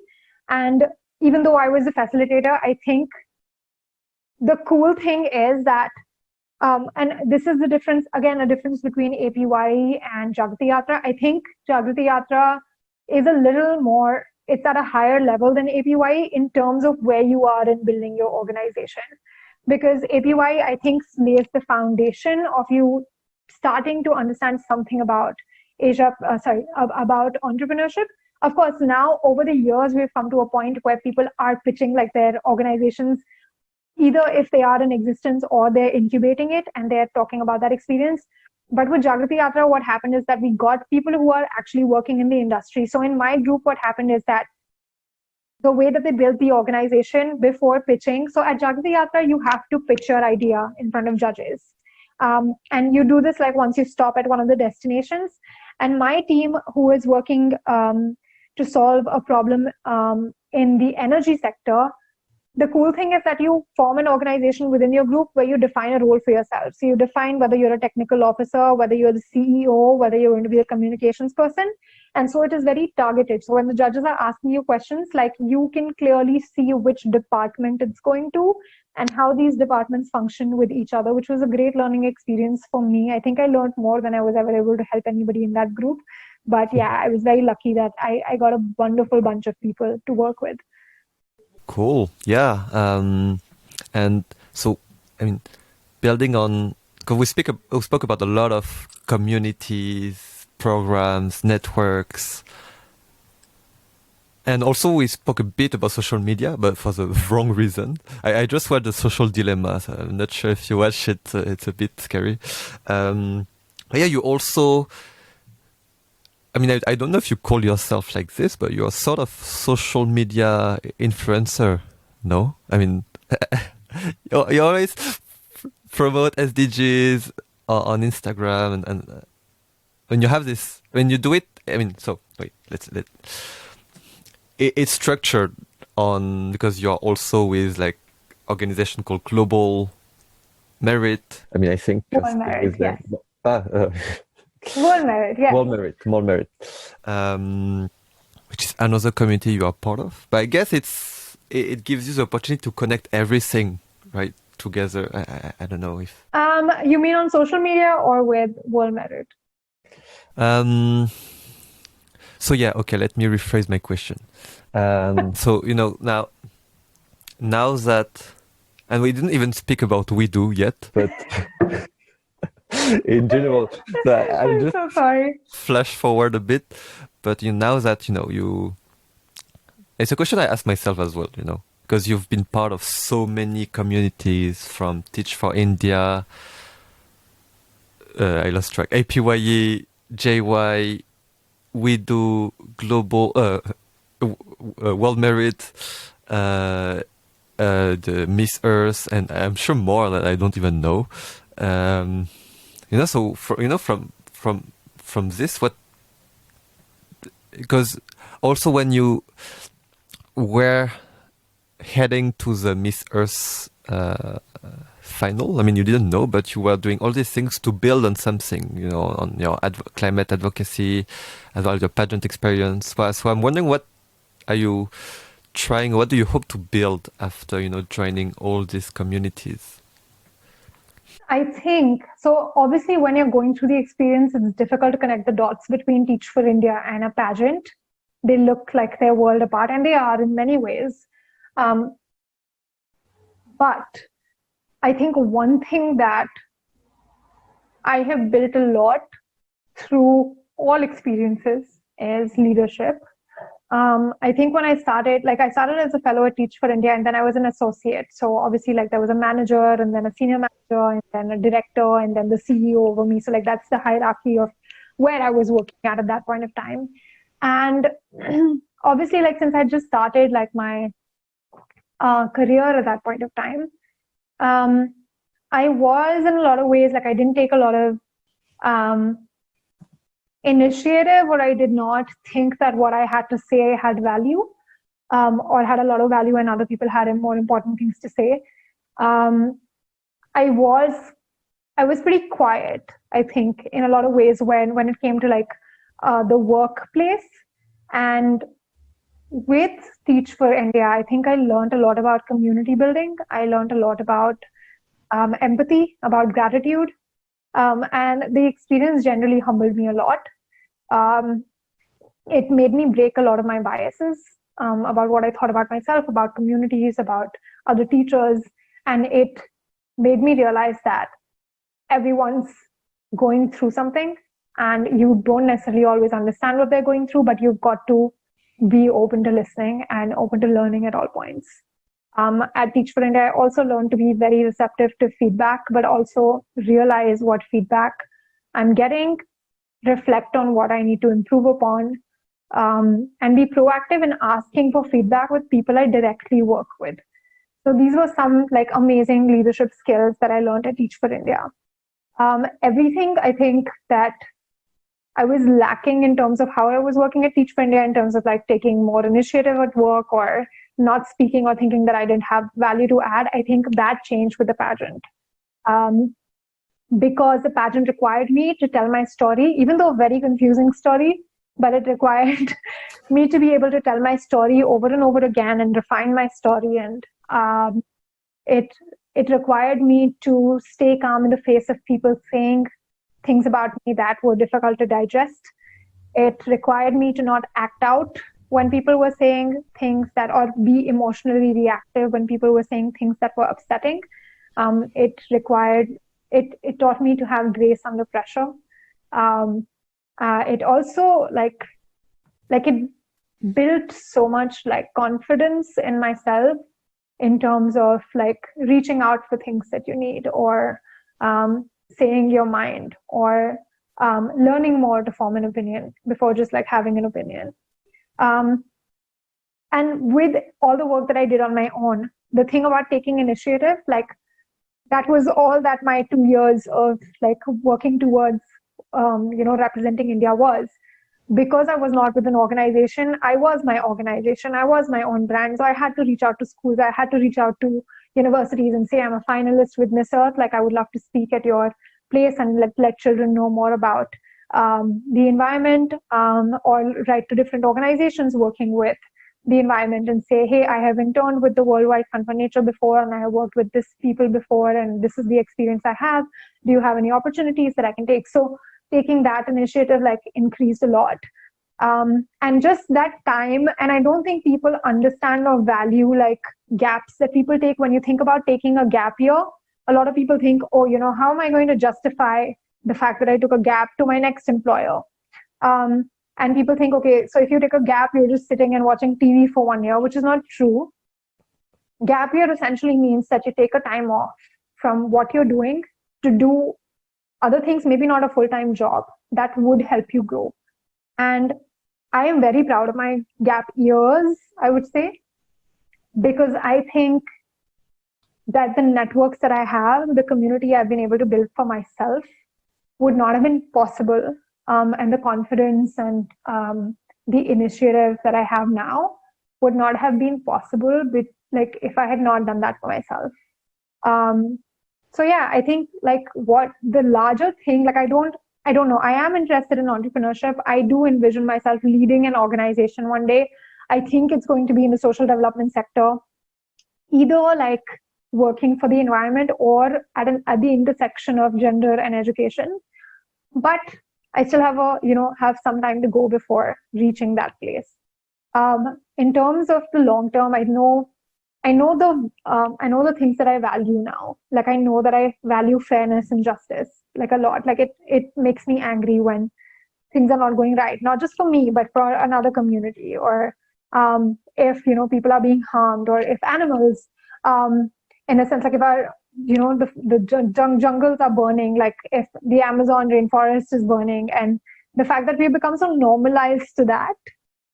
Like at the beginning of the year, it was like, oh my God, the Amazon is burning. And today it's like, okay, so the Amazon is burning, and also the Siberian forests are burning, and Indonesia just burned, and now there were California fires. We are getting so normalized to things that are apocalyptic that it's scary to me. So I know that I value those things. I value justice and fairness, but I also value significance for myself. Like I know I'm ambitious in the way, and I'm not sorry about saying that I want to be significant. I want to not be mediocre.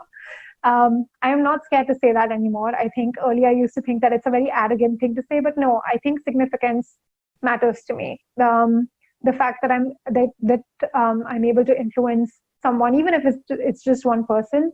The fact that in the work that I do, people come to me and find me a reliable source of whatever the role that I'm playing is. That's important to me, and which is why I think with my current organization, I've been able to do a great job in the job that I have, and I love it. So if you look at notes from my appraisals from my managers in two different organizations, you will see that everything that we were reflecting upon, like at that point of time at Teach for India, the things that I should have been doing, my manager now would have said that I do very well right now. And so that I'm very proud of. And I think even though for the life of me, I could not connect the dots between a Teach for India and a pageant while I was going through it, I see the connection clearly now. I see the connection of the skills that I have learned in a pageant, and how I can utilize it in the work that I do today, which wouldn't have been possible if I had not done that. I would have grown in an organization, maybe in a different way, but it would have been different for sure. And can you share a bit what is the work that you are doing today? Yes. Oh my God. Yes. So through APY, so at APY, I met different organizations, and what happened is that once I was getting close to my 1 year of my pageant contract being over, once I knew that the next Miss Earth is going to be selected, I was like, okay, I need to find something for myself. What do I want to do? And I wanted to go back to the social development sector. And so I looked into different organizations across India where I wanted to work. At the same time, what happened is that with APY and the connections that I had made, there was an opportunity to be a consultant at the UN at that point of time, in Thailand. And oh my God, like growing up like in a small city, like, and being, doing a pageant, and after that somebody saying there's an opportunity for you at the UN, like that's super exciting. But what that did was that it opened my mind to be working outside of India. So I had never thought that I would. I mean, I had thought that maybe in the future sometime I would be working out of India. But when I was looking for jobs, I didn't think at that point of time that I would be working out of India. So it opened my mind, and I was like, oh, so there's this opportunity. And I was in talks, but I think financially it was not making a lot of sense for me, because I think once you're a consultant with the UN, you're paid by the project and not like a salary every month.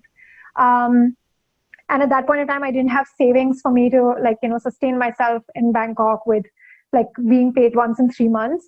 And so I thought to myself, even though like the pay was decent, I was like, okay, I can't sustain myself like this, but let me look at like other places as well. And at the same time, like I had remembered at APY in the same year when I was a facilitator at APY, I had met these incredible women from we do.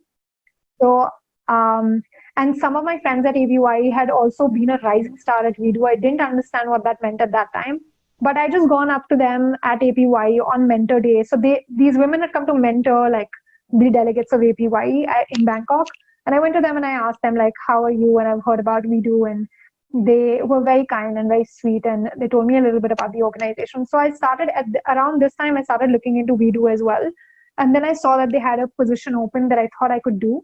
So I applied and I wrote a really charged like cover letter, I remember. And I was very emotional when I was writing that cover letter because We Do has a vision that I really resonated with. The vision is that um, half of all world leaders would be women in the future and should be women in the future.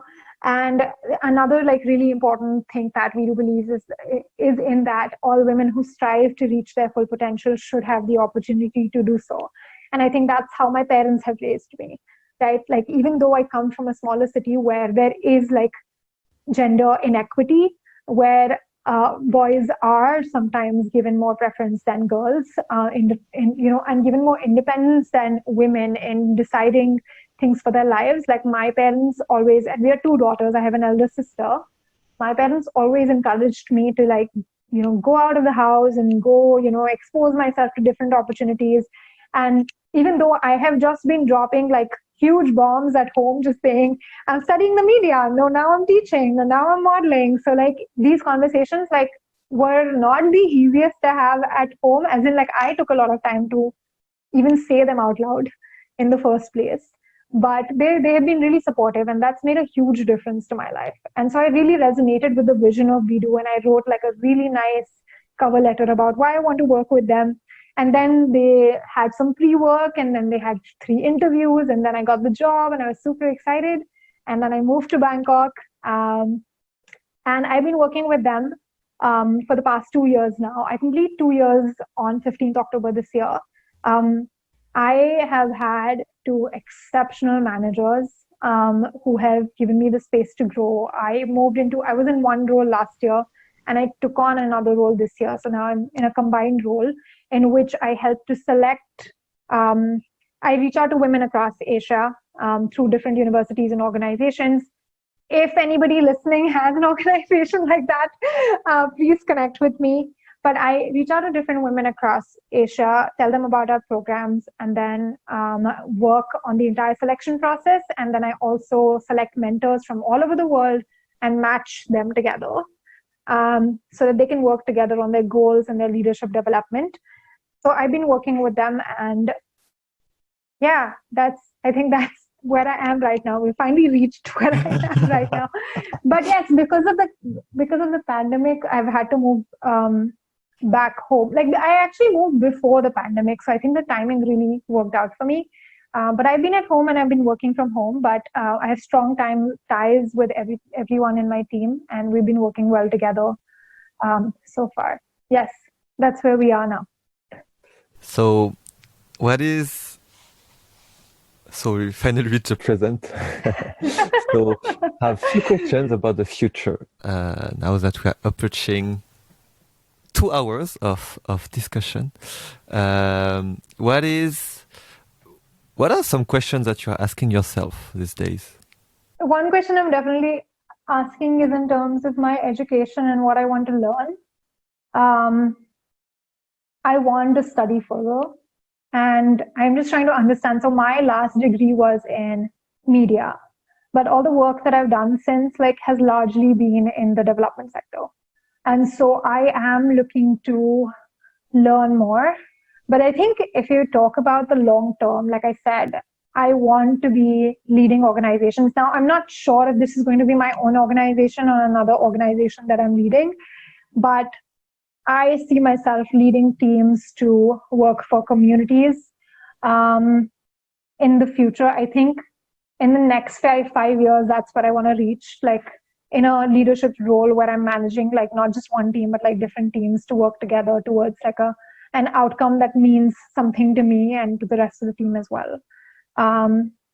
So yeah, I want to grow as a leader and as an organizer for sure.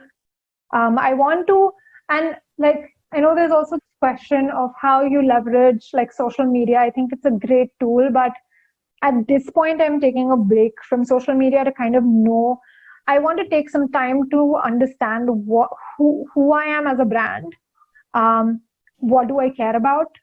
How do I want to, uh, present myself to the world? Because so far it's been everything that I've done, like my account on Instagram as well. It's like a personal account of whatever's happening in my life. And that's been great so far because there's a lot that's happened in my life in the last few years. But I think going forward, I want that medium to be like a message in itself. That, this is what it means. This is who I am. And this is what you can hear more about from me, and hopefully become like a more credible source of information in that specific field or for that specific thing. So yeah, I want to lead in my organization and outside of it, I guess. That's my plan. So it's great. Actually, my next question is really linked to what you just said. So how do you want people to know you for and to remember you for? And I think it's perfectly linked to what you just said about thinking about your own branding. That's such an existential question. Yes. That's a really difficult question. That, like I said, I'm figuring that out.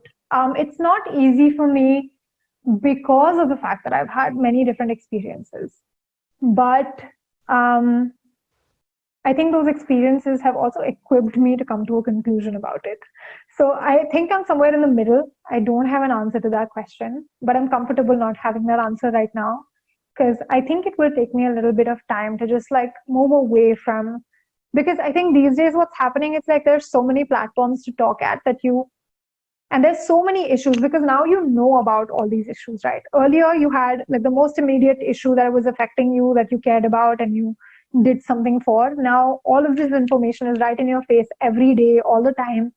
And so you want to talk about like so many things, right? So in the past, I've spoken for like zero hunger, and I've talked about education, I've talked about gender equality, and now become an ambassador for 4 or 5 places. One is related to the SDG, one is related to good health, one is related to giving devices to children in India who don't have access to online classes or don't have devices at home. But there are many like different things happening. I think in terms of value, I've been very sure and clear about the fact that one of the things that I always filter out is what I want to talk about on my social media. Obviously, I'm talking about my life, but I've restricted it very much to promoting causes and not specifically promoting brands, because as a pageant title holder, you always have the opportunity of different brands approaching you and saying, can you put a picture with this, with these shoes and, this makeup and whatnot. But, and I think that's a great opportunity, nothing wrong with that. But I've been very clear since the beginning about the fact that I want to promote causes. But I think that if I want to grow my reach, that I need to kind of decide where that message is coming from. Decide why should people listen to me and not somebody else? Why should people follow me? And then work on what that means for people who may be following me. So yeah, that's not clear yet. But at least I think I'm on the right path. So I'll figure it out as we go along. And it's okay to not have all answers. It's okay, because I'm definitely a person who every year for the past few years have thought, oh my God, I have to do 38,000 things this year. And if I don't do it this year, the world will end. And that feeling is natural. I think a lot of people feel that I've not done this and I've not done this and not done this. I have to do it this year. But I think in the last 2 years, I've been it's okay, one thing at a time. I'm going to learn this thing this year and I'm going to leave everything else that I want to do for later. And I think that really helps me, because then I'm able to do that one thing properly. Because earlier I was just trying to do all 38,000 things together and none of them were getting done. Yeah, I'm sorry. This isn't a clear answer, but I think that's where I'm at. No, I mean, you're working on it. And I guess it was also one question that you are asking yourself. And yeah, I mean, it's, as you said, you'll come back to Lifeline in 10 years when you are CEO of your cultural startup, and I will ask you again. Yes, you must. And yeah, my another. So yeah, so wait, let me. So I usually ask this question to conclude, which is, what could be 3 hashtags that you would select to describe yourself? Oh And my I God, know. can I get back to you tomorrow? Three hashtags to describe myself. Hmm. Oh my God, that is a really tough question. Can I take 28 hashtags? Okay. I'm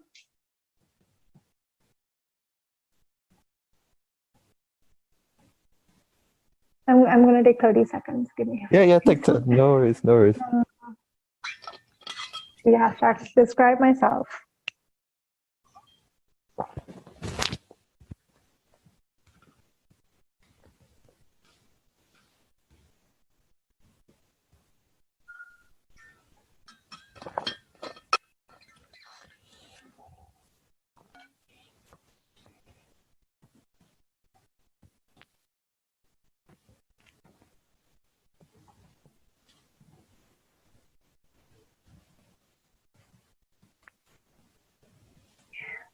Wow. I don't know if you can describe yourself with the word. I think one hashtag would have to be experiential, because I just like, if I want to do something, I just go ahead and do it, and I don't worry about how things are going to connect, because I've always learned something. That's my number one hashtag. And the other two would have to be, can we just stick to one? Experiential? All right. So one hashtag is experiential. Yeah, I think, if that makes any sense. I don't know if people can describe themselves as experiential, but I'd say that, because I think that's largely defined my life in the past decade, at least. Yeah. Wow, in the past decade. Oh. Yes, for sure. Cool. Thank you so much, Shaan. Where can people find you, connect with you, and why should they connect with you? You mentioned we do, but maybe there will be other interesting things. Okay. Yes. Then my hashtags for why you should connect with me: sustainable development goals, storytelling, and third hashtag could be, I don't know, just because you want to. Like, just whatever the reasons are. I think my main hashtags would be like, you can connect to me over sustainable development goals. I really value that. Second, over storytelling. I want to be a good storyteller. If you're a good storyteller, or if you want to discuss anything about storytelling. And the third I think I would stick to education. Like, that's something that education and environment. If that goes together, then that's my third hashtag. All right. So should they send you a message on Instagram, on LinkedIn? Okay. So the cool thing is that I am, I don't know if I should spell it, but it's Shaan Suhas Kumar on all platforms. So Facebook, Twitter, Instagram, LinkedIn. LinkedIn. So I am just Shaan Suhas Kumar everywhere. And that's my handle, not just my name. So it's ShaanSuhasKumar.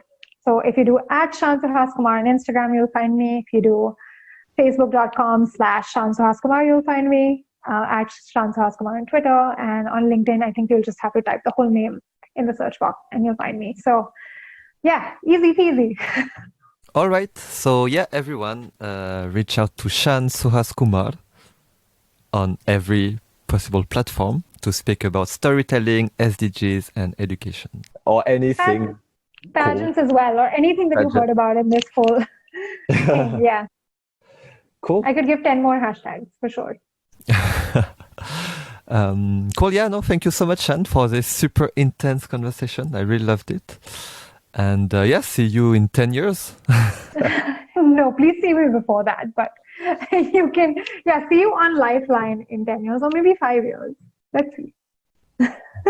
Cool. Thank you, Shaan. Thank you, Dinlong.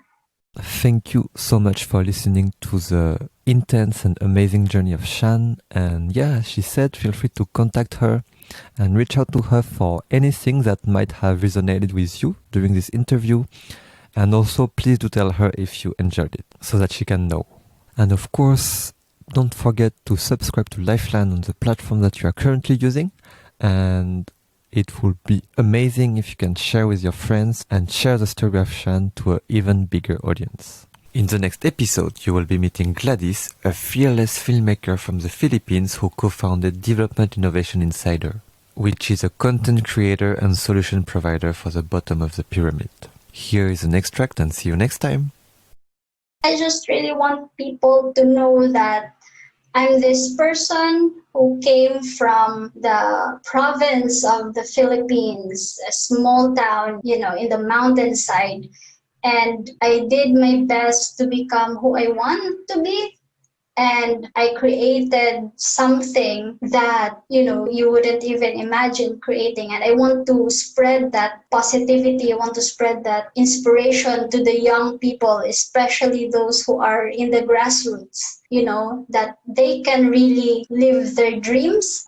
At the same time, they can impact their own communities as well if they want to. So in this world where consumerism and capitalism is a big thing, you don't have to be sucked into that, because you can do your own thing and just be brave and learn a lot from your experiences. So I think I would love people to see me as that, a driven person and fearless person.